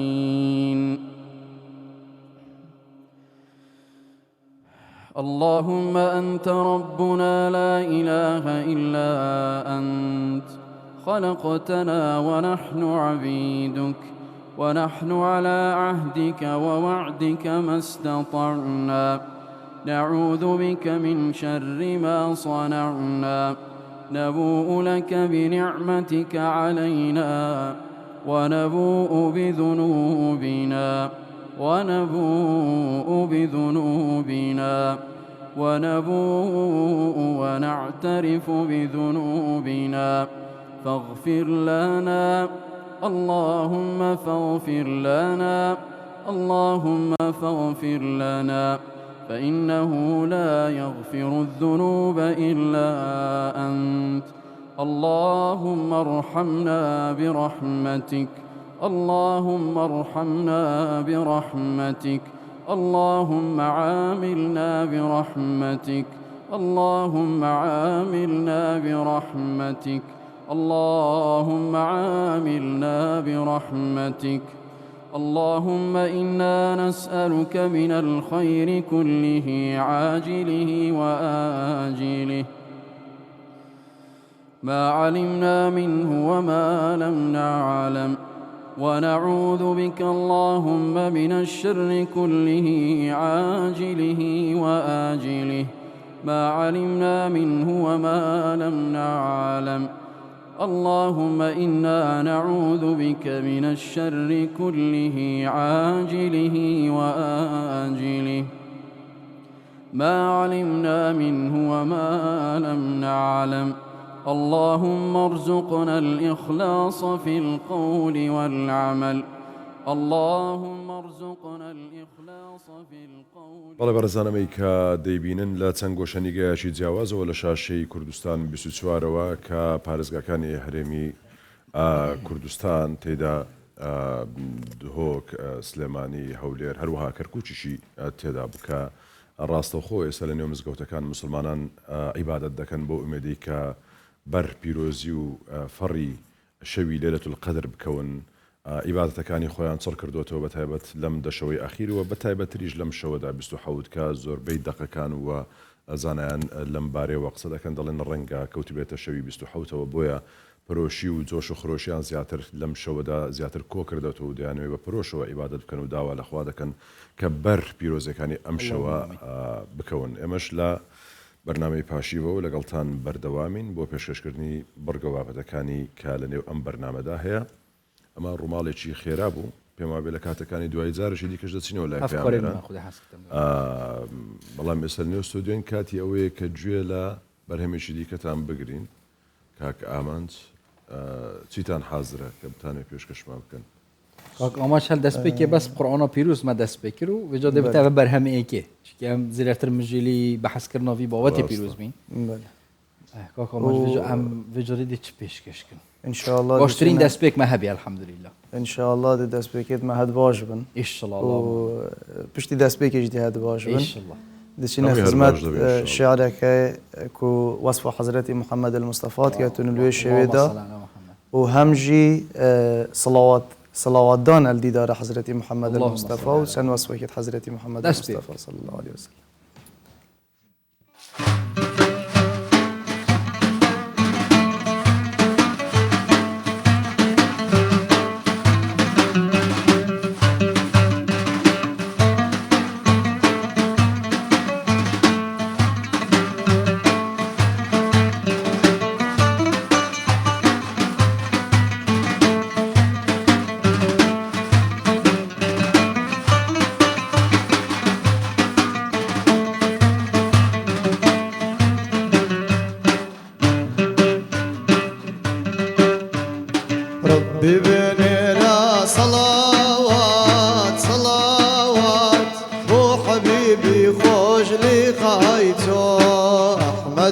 أسعد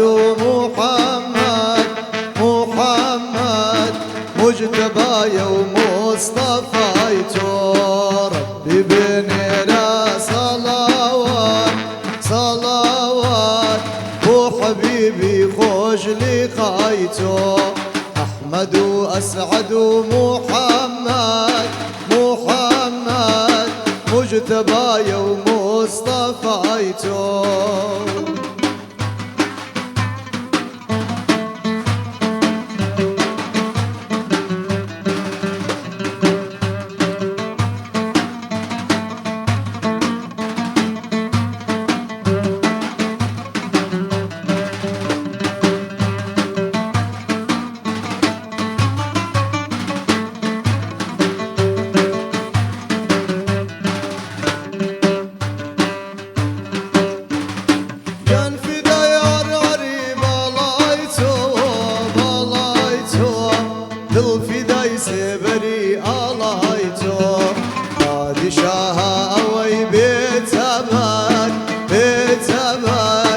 سبري بالاي همايتو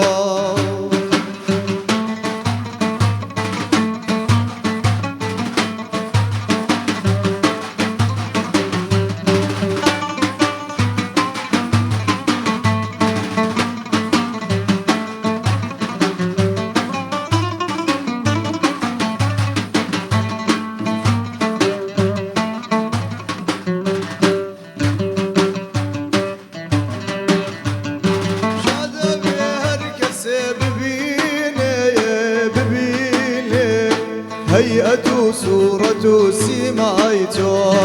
وكسبتا زي حضور تاز عزتا لقيتو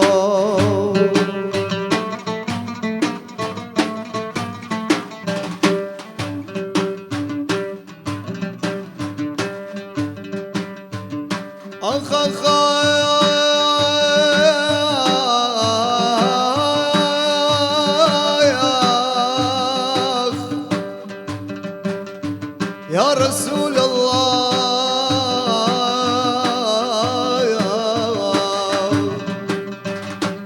دنقك من يا بوانكم هرهنا السمن هرهنا السمن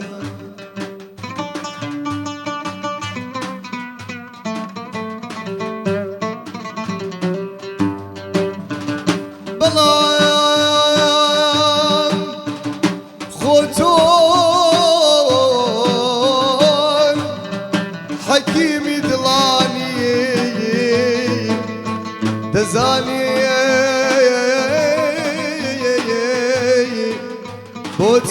خوتون خيلتها سمن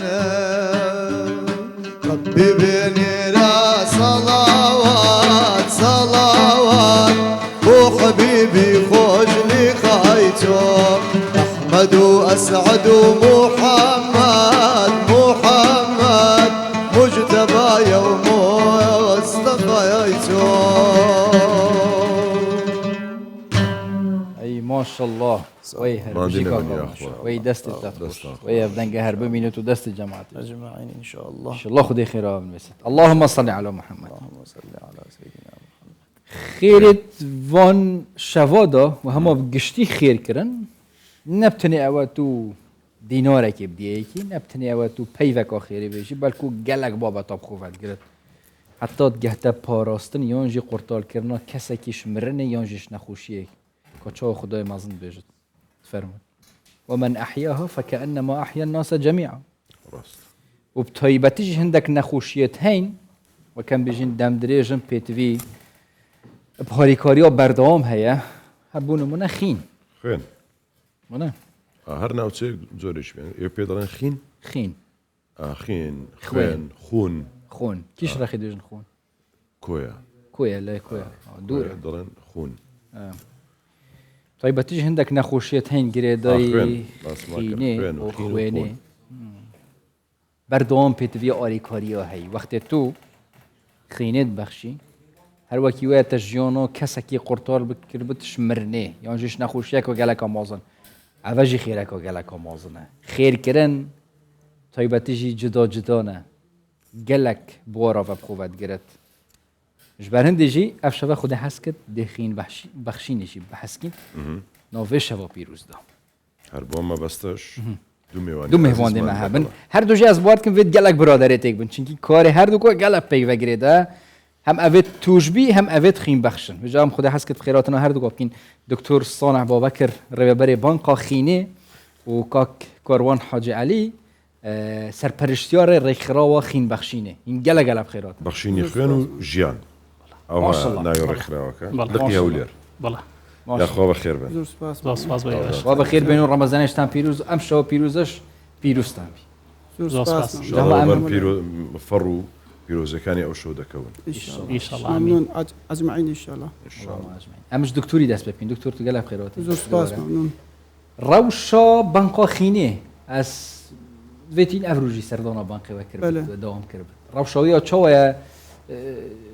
چ جوورە خینێکی کێماسیمە هەیە چ جوورە خینێک هەر یا بەردەوامل بەردەستە وەرگرتنە خینێدان و خینێل دەفەیە چاوەیە تایبەتیش هەیوا ڕەمەزانێ سەرەتا دەستخۆشتان لەکەم بۆ ئەو میوانداریە بۆ ئینشاءالله خوا ڕوژە و تاعاتی هەموو لایەک قبول بکات ئێمە خۆی لە ڕەمەزانان عادەتەن ئەمە ئەو مشکلەمان دەبێت چونکە زۆربەی خەڵک بە ڕۆژوونە ناتوانن خوێن ببەخشن ئیتر ڕاستید بە عام دادەبەزێت لە مانگی ڕەمەزاندا بەس ساڵانی پێشتر ئەو هەبوو بەس ئەوە 2 ساڵە ئێمە بەرنامەکی بەرنامەکی باش دادنین ینی پێشەوەی ڕەمەزان دەست پێکرد بە مانگێک حملەی خوێن بەخشین دەکەن ینی زۆر خوێن وەردەگرین بۆ ئەوەی کە لە مانگی ڕەمەزان ئێمە تووشی ئەو کێشەمان بوو دروست نەبێت تایبەت ئەمە هندێک نەخۆشی وەکو تەلەسمیامان هەیە ئەوانی شێرپەنجەنەوە ینی بە بەردەوامی پێویستیان بەخۆینە ئیتر باەکەین کە ئێمە ئەو ڕستەدا نەبەزیت الحەمدولله ئێستاوە سە ڕۆژمایە مانگی ڕەمەزانی پیرۆستەوە بیت ینی هیچ مشکلی کێشێمان نییە لەنەوە بانکی خۆی هیچ جۆرە خوێنێک ئەوە نەبووە ڕەسیدی مەسەلەن زۆر کەم بێتی نانە ئەمە ماوەی خۆمان هەیە لە ڕەمەزانان هەر بە هیچ شێوەیەک خەڵک خوێن نادات یاخود تاکو تەراخ نانە لە ڕەمەزانان ئەوی کە خوێن بەخشی بەردەوامە هەر دێن ینی دوای ئیفتار دێن خوێنەکەی دەبەخشن ینی دوای ئیفتار دەتوانن بێن خوێنەکەی بەخشن بۆیە لە ینی ئەو ڕۆژانە ئێمە لە دوای ساعت هەشت ئێوارە ینی بەڕاستی ینی زۆر قەلەباڵغ دەبێت لە بانکی خوێن خەڵک دێت سەردانمان دەکات بۆ ئەوەی خوێن ببەخشن ئەوجا چێ ئەوەیە خوێنەکەیان بردیە پێشتر ینی دێن ینی قەرزەکەیان بدەنەوە یان چێ ئەوەیە خوێن بەخشین ینی قەرزیش دەدەنەوە ینی هەر کەسێک خوێن دەبا قەرز دەبی بینتەوە بەڵێ ئێمە سێ جور خوێن دەدەین سێ جور هەنا کە خوێن دەدەینە خەڵک یەکێکیان وەکو تەلەسمی ئەو شێرپەنجە و هەندێک جورە نەخۆشینێکی ئەمە بەبێ بەرامبەریان دەینێ ینی ئەوە بە حکمی ئەوەیە کە خوێن بەخشێکی باشمان هەیە ئەمە دەتوانین ئەو ڕێژەیەکە خوێن بەخش بە پێی خۆیان دەن خوێن دەدەن دەینە ئەو جورە نەخۆشانە هەیە نەشتەرگەری ڕۆژانەیان هەیە ینی پزیشکەکە داوای خوێن دەکات نەشتەرگەری ڕۆژانەیە ینی ئەکو بڵین وا حاڵەتەکە تەواوی نییە دێن هەر ئەو کات بۆمان خوێنەکە دەینن ئەگەر چونکە ڕەمەزانە بە ڕۆژە دەبن ئەمە شتێکیان لێوار دەگیر وەکو مستەمسەوێکی و دوای ئێوارەکە دێن خوێنەکە دەبەخشن و هەویەکەیان دەگەڕێنەوە و هەیەش حاڵەت تەواویە ئەمە یەکسەر خوێنەکەیان دەدەینێ بەس بەقارێن ناوی شار وەکو مستەمسەکی واردەگرین زیاتر ئەو ڕێژە خوێنەی کە لە بانک دەچێتە دەرەوە کامیانە ینی ئەوانن کە دەفرۆشرێن یاخودەوەی حالەتە تەواویەکانن ئەمە خۆی نافرۆشین فرۆشتن نیە مە بەسم ینی کە دەدرێت مەسن لە بەرامبەردا و قەرزەکەی وەردەگیرێتەوە کامیانە خۆی ئێستا ئەمە بوونەوەە ئەگەر تەماشای ئامار بکەین 6536 خوین مەوارگرت لەو ڕێژە 59% خوین بەخش بوون ینی بە پێی خۆیان هاتینە ئەو ینی ببوورە 49% خوین بەخش بوونە بە پێی خۆیان هاتینە ئەو ڕێژە دەدرێتە ئەوان کە بە بەردەوامی پێویستیان پێیان ناکرێت خوین بەخش بینن و ئەوی تر لە جیاتی دانانە ینی لە جیاتی دانانە ینی چونکو بەدیلی خوینمان نییە ینی شتێک نییە کە ئێمە خۆمان خوینەکەی دروستکەن ینی خوینەکە وەکو عضوێکی بەشەرە کە ئەتوانی تەبارڕع بکەیت ینی هیچ بێەوە هیچ کێشێک بۆ دروست بیت وەختت ئاخفنەوە دکتوری دەشنی مزانین لە مەگەلێک بن خوین ژیا هەی گەلێک خین دەیژن خوین هەر بدایەتی نەما گوت خوێن خوین خون خین ئەمە دەڵێن خوین بادینی دەڵێن خوین کامشنەرە کاکارۆن توژی گەلەگەلە بخێرەوەتی پەیوەندیتان لەگە دکتوری پەیوەندێکی باشە بەس یان بەس لە کاتی پێویستە ئەو خوێنمان پێویستە ئەوە خوێن بەخشمان هەیە چوونە پەیوەندیتان سەرتا سپاس بۆ دەستگای میدیای کوردستان بسوار کە هەمیشە لە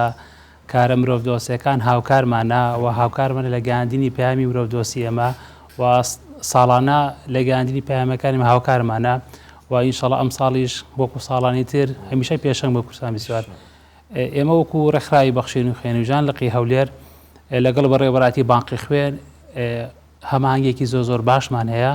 ساڵ 12 مانگ ئێمە کۆنتاکتمان هەیە و ئێمە هیچ کارێک بێبێ یەکتری ناکەین و لەگەڵ بەڕێز دکتۆر سانە پێشی بێتە بەڕێوەبەرژێم هەر برادەر بینەوە لەگە سەرجەم کارمەدان ئێمە عیلاقێکی تۆکمەمان هەیە بە جیاواز لە کاری ڕێکخراوەی و کاری فەرمی ئێمە دۆست و برادر یەکترین 2000 ئێمە تاکێکی ناو کۆمەلگا وی خودی شڵە سەعاتەوە خوش کرد کاکۆرە ئەتوو بە خود دکتوری یان پێویستیەک وای کرد کە ئەم ڕێکخراوە دابمەزرێن کەسێکی نزیک نەخۆش بۆ ئیتر توش ببیە یانێ ڕێکخەر یان بەڕێوبەری ڕێکخستنەکە بە تایبەت لە هەولێر منۆکو پیشە مامۆستام ئەی ماشەڵڵا بەڵام من لە ئەو کاتێک کە مناڵ بووم تەمەنم دەوری 10 ساڵ بوو دایکم پێویستی بە بڵی خوێن بوو لەو کاتەدا کەسێکی نزیک هاوکارمان بوو لە ڕزگارکردنی گیانی دایکم من باوکی خۆم نەبینیوە دایکم بۆ من هەموو کەسە دایکە باوکە برایە ڕێنمایی کارمە پەروەرد کارمە هەموو شتێکی منە بۆیە ئەو بیرۆکێ لە مێشکم بوو تا گەیشتمە ئەو تەمەنەی کە بتوانم بڕیاردەم لە ژیانی خۆم بتوانین لەگەڵ کۆمەڵی برادەرە دەست بم کارە بکەین سەرەتا وەکو کارێکی ئینسانی ئەمان کرد دواتر بیرمان کردەوە کە ڕێکخراوێک دامەزرێنین سواز بەخۆی ئێستاکانە خاوەنی 23 لق و نوێنەراتین لە زاخۆ تا خانەقین بە کەرکووکی خۆشەویستەوە چەند ئەندامتان هەیە ئێمە دوو جۆرە ئەندام ئەوەیە کە بە فەرمی ناسنامەی هەیە نزیکەی 2000 و نزیکەی 15000 خوێنبەخشمانەیە تۆمارە ینی 2000ەکە ئەوەیە کە بەڕسمی ناوەکەی هەیە ناسنامەی هەیە ناسنامەی هەیە بەڵێ ینی بێزگەلم 2000 15000یان پێکەوە هەمووی پێکەوە 15000 خوێن بەخشمان هەیە 15000 خوێن بەخشتان هەیە بەڵێ ئەم خوێن بەخشانە ینی چۆن بابن خوێنەکانیان دەبەخشن کاتەکانیان دیاری کراوە یاخود شێوازی خوێن بەخشینەکەیان چۆنیە ئەم 15000 دابش بووە بە هەموو ناوچەکانی کوردستانە و بە کەرکووکی خۆشەویستەوە ئێمە وەکو کادوتر سەرتا ئاماژەی پێکرد چەند جۆرێکمان هەیە جۆرێکمانی ئەوانە کە ڕۆژانە دێنە بەڕێوەبەراتی بانقی خوێن پێویستان بە خوێنە لە خەڵکی دەرەوەی کوردستان یاخود ناوچەکانی خوار و باشوورن پەیوەندیمان پیاوەکەن ئێمە خوێن بەخشان بۆ ئەنێرین هەشمانە حاڵەتی لە ناکاوە بەڕێزیان لە بەڕێوەبەراتی بانقی خوێن هاوکاریان ئەەکەن ئێمە دواتر خوێن بەخشان بۆ دەنێرین و هەندی حاڵەتی تریشمان هەیە ئێمە کۆبینەوە هەملێک ڕاگەێنین هەڵمەتێکەکەین بۆ نەخۆشانی تالاسیمیا و توشبوانی شێرپەنجە و دایکانی دووجیان ساڵانە چەند حملەی وا دەکەن بەپی پێویستیە چونکە هەر بڵێکی خوێن کادوتۆرە زانێ کولفێکی بار لەسەر حکوومەتەکەوێ ناکری ئێمە لە خۆمان و هەڵمەتکەین بێ هەمانگی ئەوانە ئێمە کاتێک هەڵمەتەکەین کەوان پێویستان بێ ئێمە بێت وتە چەند کەستان هەیە کە ئەندامن و ناسنامەیان هەیە 2000 بەڵێ ئەوانە یانێ کە بوونە ئەندام چیان لەسەر پێویستە یانێ هەموو مانگێک هەموو ساڵێک چەند زار دەبێ خوێن بدەن چوونە نا ئەوانە کە بنە ئەندام ئەبنە وەکو هەموو کۆمەڵە و ڕێکخراوەکانی ترکە هاان ئەبنە ئەندامێکی فەرمی لەلایەن ئێمە سەرەتا بێ خوێن بەخش بێت و لە ڕووی زانستیەوە 3 مانگزارێ بۆ هەیە خوێن بەخشێ کە حاڵەتەکە تێپڕی لە 3 مانگ تێپەڕێمە لە کاتی پێویستە بۆ نمونە کەیسێکمانەی ئەیبی نێگەتیڤە و پێویستمان بەو کەسەیە ئێمە پەیوەندیان لەگەڵاکەین کەیسێکمانەیە کاک فڵان کەس هاوکاری ئەو برایمانکە بە خۆشحاڵیەوە سیستەمەیە 3 مانگ تێپەڕیوە ئەسی هاوکاریەکە کەیسی ترمانێ لانەی 5 مانگزارێ بێ 4 مانگزارێ بێ 6 مانگزارێ بێ بەپی پێویستەکان ئێمە ئاگاداریانەکەینەوە کاکە ڕۆنخوا نەخواستێ سەدەم لە حزەی ئێستا بەڵێ کەسێک ئاگادار دەکرێنەوە کە پێویستیان بە خوێنە چەند بتڵ خوێنێک چۆن پێتان دەگوترێەوە هەما هەنجە چۆنیە و چۆنیش خوێنیان بۆ دابین دەکەن ئەوە دوو حاڵەتە باش حاڵەتەکان ئەوەیە کە لە دەروی دەسەڵاتی ئێمەیە بۆ منە بەڕێبەرەتی بانقی خوێن کاتی خوێن وەرگرتنی نییە بەڕێبەرەتی بانقی کێماڵی بانک واتە بڕێکی پێویست لە خەزنی هەیە ئەو کاتە بەڕێبەرەتی بانقی خوێن چەندی پێویست بێ ئەیداتێ بۆ ئەوی ژیانی نەکەوێتە مەترسیەوە نەک نزیک بێتەوە لە مردن ئێمە حاڵەتی ترمان هەیە ئەو منداڵانی کە تازە لە دایکە بن تووشی زەردویە بن لەو کاتی ئێمە توانین هاوکاریکەین ئێمە لە ساڵی ڕابردووە 16 حاڵەتمان هەبوو لە نەخۆشخانەی ڕاپەڕین ئەو منداڵان ینی تەمەنیان ڕۆژێک بۆ 2 ڕۆژ بوو ڕێژەی زەردویان بەرز بوو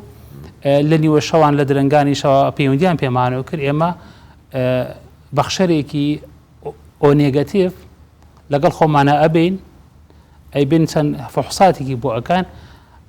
کەی دکتۆرە بەڕێزەکان قەراریاندا کە خوێنەکەی بگۆڕن یا خوێن کە ناو مناڵە ئێمە دۆنەرەکەمان بەخشارەکەمە لە ناو بەڕێبەراتی ناو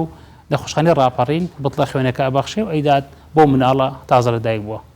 باشە بابەتێکی دیکە هەیە مەسەلەن زۆر جاری وا هەیە خوانەکایانی ئەو وەزع ڕوو بدا بۆن من ئەم پێویستم بە خوێنە ژوان دێ دەڵێ من خوێنت دەدەمێ ئەو خوێنەی کە من وەری دەگرم تەنیا لە ڕووی معنەویەوە خوێنی ژوانە ئەگەر ناهی ئەو نییە وایە بێگومان ینی ئەو خوێنەی کە دەیبەخشێت دەچێتە کە وەردەگرێت لە جیاتی ئەو خوێنی دیکە کە کەسەکە فەحسی بۆ کراوە هەموو شتێکی بۆ کراوە ئەم خوێنەکە وەردەگرم ئەو هایە بەڵێ تو هەر کەسێک ئێستا من ئەم شەو هەڵمەتێکمان ڕاگەاند بۆ ماوەی 3 ڕۆژ من خۆم خوێنم بەخشی ئەم شەو بەڵام ئەو خوێنەی من دوای 24 کاتژمێر ئەڕواتە بەشی بەکارهێنانەوە بۆ نمونە سەیری ئێکسپایرەکرێ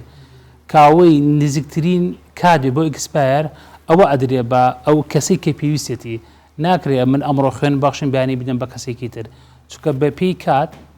کاکتۆر زیاتری شەزانێ تەمەنی خوێن 1 مانگە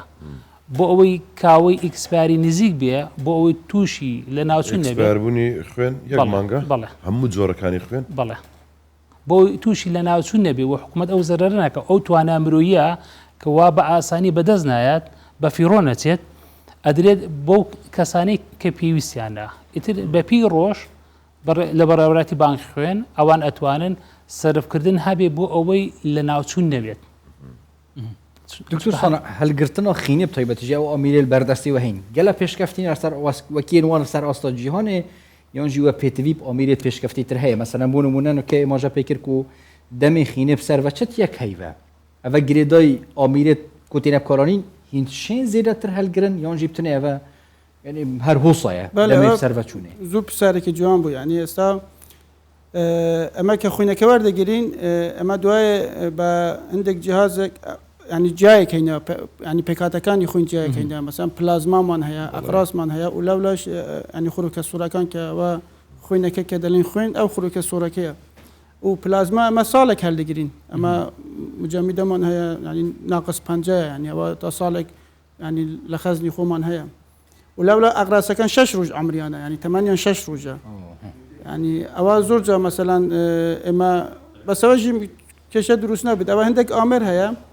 بۆ ئەوەیە کە مەسەلەن خۆنبەخشەکە دەچتە ینی ئێستا هێتە لایمە ئێمە ئەو ئامێرە دەتوانین مەسەلەن ئەقراسی لێوار بگرین ینی ئەو ئامێرانە زۆر مهمە ئەوەش هەموو ئەقراس بەبێ ینی خوێنەکە هێچتەنەوە جیهاز ئەقراسەکە دەرەکەت ئەوی تر دەگەڕێنتەوە بوولەشی ئەوە نیو ساعتی دەوێت ئەو شتە و ینی کواڵیتێکی باش دەرێکێت ئەقراسەکان ئەو ئامێرەژیمان هەیە الحەمدولله بەس هەندێک ئامێر هەیە ئێستا خۆی کە ئەمە خوێنەکە لە خوێنبەخش وەردەگرین خەینەتێدا خۆی جیایەکەتەوە ینی خۆی دەسۆڕێ پێویست ناکات ئەمە 2-3 جار بخەینەوە جیهاز و دەریکەین ئەوە خۆی جیازەکە ئەسۆڕێنێت و ئێستا لە بەغداد هەیە لە هەندێک پارێزگایەکانی تری عێراق هەیە ئەو جیهازە و ئەمەش داوامان کرد بەڕاستی ینی لەرەی وەزارەتی خۆمانەوە داوامان کرد لە وەزارەتی بەغداد بوومان بەس گوتیان لەبەر ئەو میزانیەی کە لە 2017 نازانم ئەچیزەکان 2017 ئەچیزەکان دابین ناکرێت لە بوو ئەقلیم بەس پێداویستیەکانی پزیشکی دابین دەکرێت ئیتر ئەو کێشەمان هەبوو و جیازەکەشی بەڕاستی ئێستا ژەو کێشەیەتان هەیە ئێستا ئیشەکە دەکەین ینی هەر ینی بە 2-3 جار جیهازەکە بەکاری دێنین ئەو کاری ئێوە ئەستەم و زەحمەتر ناکات تاوان ئەگەر ئەو جیهازە هەبێت ئیشەکە زۆر ئاسانتر دەبێت و لەولا کواڵیتی ئەقراسی زۆر باشتر دەبێت ئەو داخوازی و دو ماهی جار کەنگی داخواست کردی ئەوە تای ماژە پێی تقریبا هەر ساڵی 2022 بوو گوتیان قانونەکە وایە وەزیری تەندروستی ئەو کات ناوی دکتۆر هانی بوو بزانم ئەو ڕاف کە ڕافزیدا ئیتر ئەو جارە شاندی حکوومەت چوونە بەغداد بەشک و ینی ئەو جارە ئەوەیەکە بیت جیهازێکی تریش هەیە پێی دەڵێن ینی جیهازی عەشعەیە ئەوە بوو نەخۆشی سەراتانی زۆر بەکاردێت کە خوێنەکەی خینە بن ئەشعا بۆ ئەوەی هەرچی خەلیەی سپی هەیە لەوێ ینی چونکە ئەمە خوڕوکێ سپیژمان هەیە لەنەوە خوێن چونکە نابێت خوڕوکەی سپی لەنەوە خوین هەبیت لە بوو نەخۆشەکانی شێرپەنجە ئەوە هەمووی لایە بات ئەوجا ئەوی دەمێنێت خوڕوکە سووری خاوەن و ینی ئەو بەس بەتەنی ئەو دەمێنێت ئەویش جیهازەکە ینی بەڕاستی زۆر ینی گرانە ئەویش 5 دانەیان بەغدا کڕی بوو یەکێک لە بوو محافظ ینی بوو لێرە بوو بۆ هەولێرێ بوو بە چونکە حسب ئەو بریارەیە کە درەوە بوو لە بەغداد درا بە کەربەلا ینی ئەوەندەی من ئاگادارم درا بە کەربەلا نەدرا بەبا ئەوەشی ینی نووسرامان کردێ لە ڕێگای لەژنەی تەندروستی پارلەمانی عێراق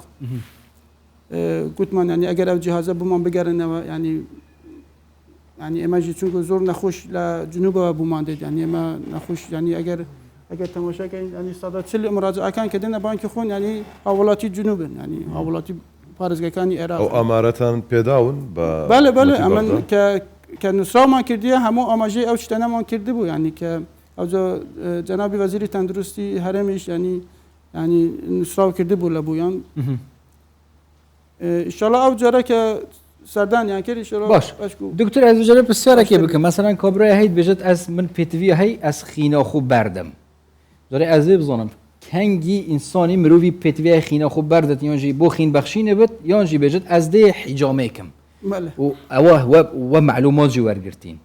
خین بەردان وەکی حیجامێ فایدەش بۆوی کەسیش هەیە دە خین بەخش یان گەلە جارە پێتویە ئەگەر پێتوی حیجامێ چت حیجامێت کرد کات بێژن خینە من یا پیسە ئێمە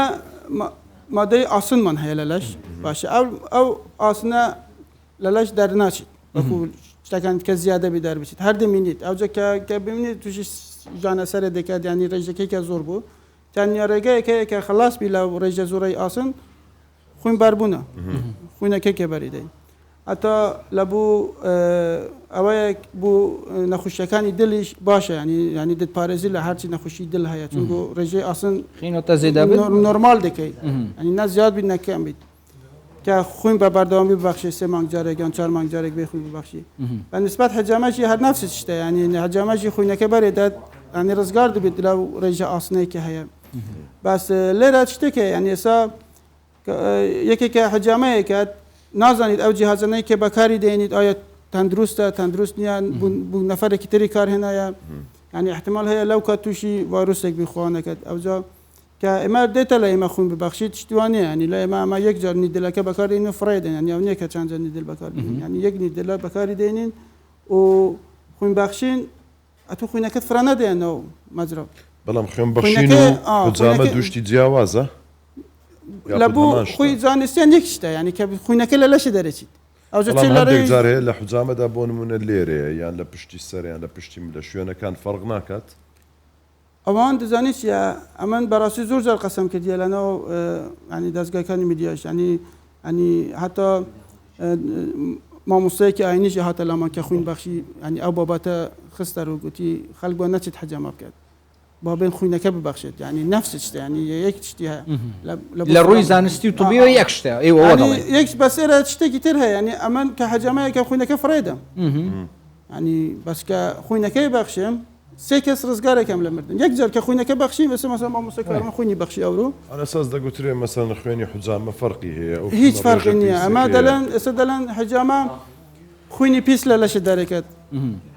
ئەمە مامۆستا خوینی پیسمان نییە لە لەشی شتوانە خوینی دەوەرانەکە خوێنە ئەو خوینەکە دەرەچی دەمەیت شکلێکی ناشرینی ئەو پرسیار هەر لە کاروانی بکەن کاروان ئەندام هەبووە لە ڕێکخراوی ئێوە مەسەلەن پێشتر حیجامەی کردووە ئێستا دەڵێن نە حیجامە بتەر کردیە خوێن دەبەخشن ئەو سواز بەخوا ئێمە توانین منە ڕۆشنبیرێکی وا بڵاو بکەینەوە ئێمە بتوانین خوێنبەخشی بەردەوام دروستکەین نەک خوێنبەخشە ساڵە جارە 2 ساڵ جار یاخود بە مناسبەیەک بتوانێت خوێن بەخشێ ئێمە چیمان کوڕە توانیمانە ئەو ڕۆشنبیرە تەندروستی لە ڕێی دکتۆرە بەڕێزەکان و یاخود لە ڕێگای بەڕێوەرەتی بانقی خوێنەوە ئێمە توانمە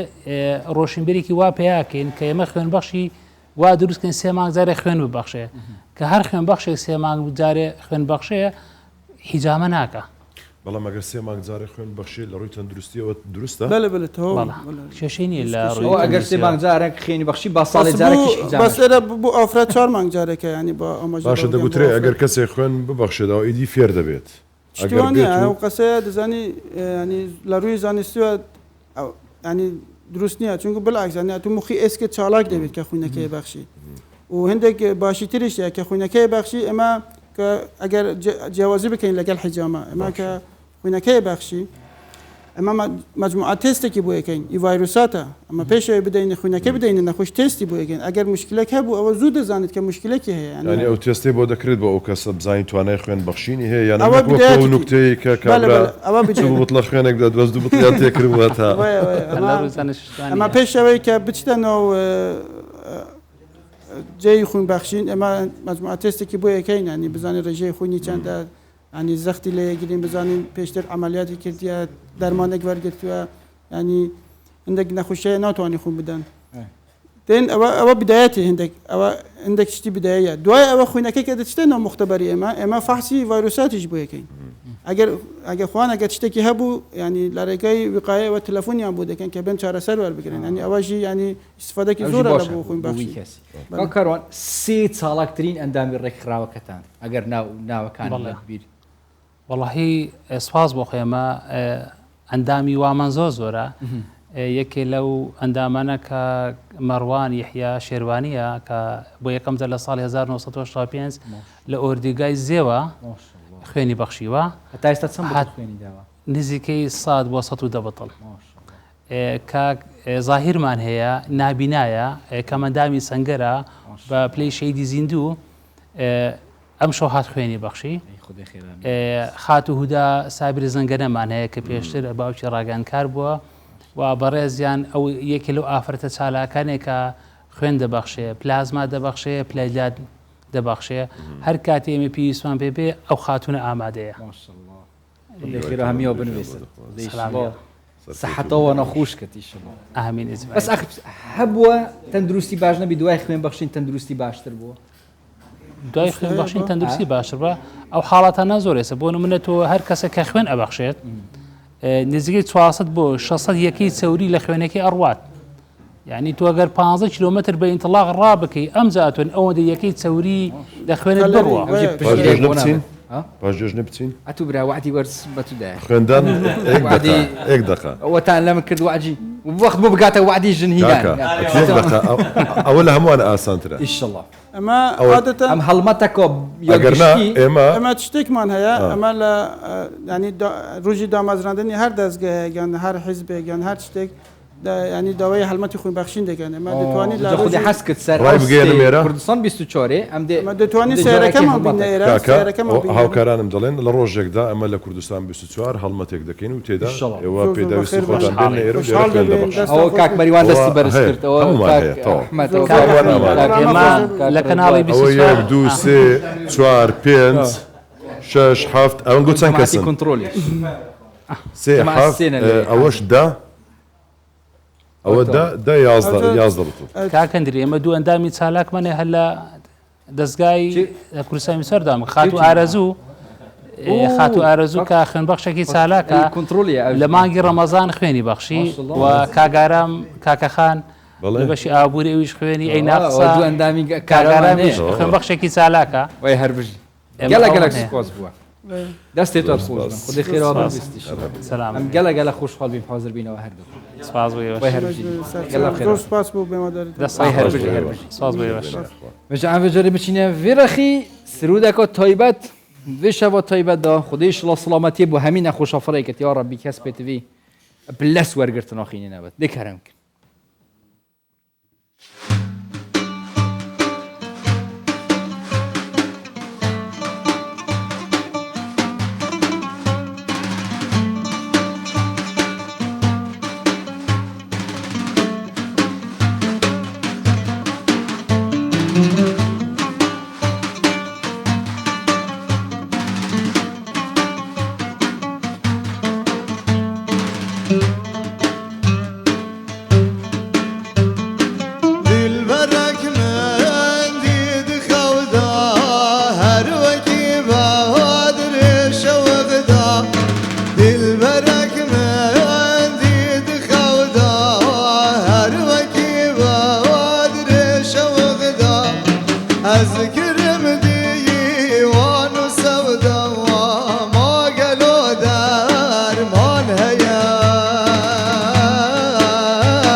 دموكي بواد راهي لالا شهلا يا بحسن وجمالا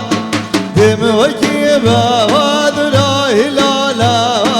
شهلا يا بحسن وجمالا نازلك بوابا من حلالا ومن ضيافة وهيا نازلك بوابا من حلالا ومن ضيافة وهيا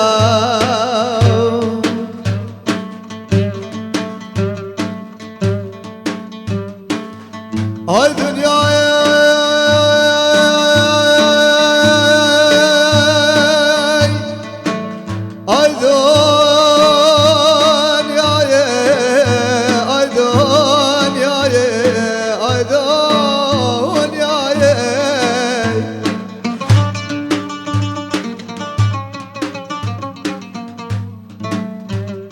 هاي دنيا قوى خانا غفلاني عدوي الدلاني عدوي خانا ذنا جاهلاني غفلة الموت خانتي دنيا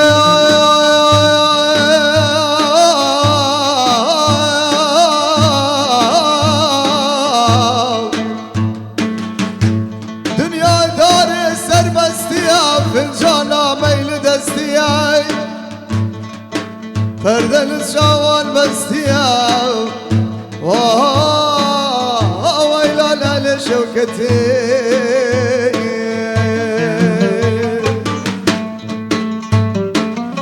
الله الله يا الله حق لا إله إلا الله الله الله يا الله حق لا إله إلا الله صلوا على محمد دخيل يا رسول الله صلوا على محمد دخيل يا رسول الله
اللهم صل على محمد وعلى آل محمد اللهم دستان خوش ماندینە بنیا وی هر بجی وی هر بجی دستور بادینانش شید گریدان بادینیتی ماشاءالله وی هر بجی سلام دنیا عربی خل جها مثلا مولود اوانه سرودات بیجی یا تنه بخو برهمه که طایبته هست نه ما بخو تکیه هی ماشاءالله مؤمن من بخو شیخه ای ماشاءالله و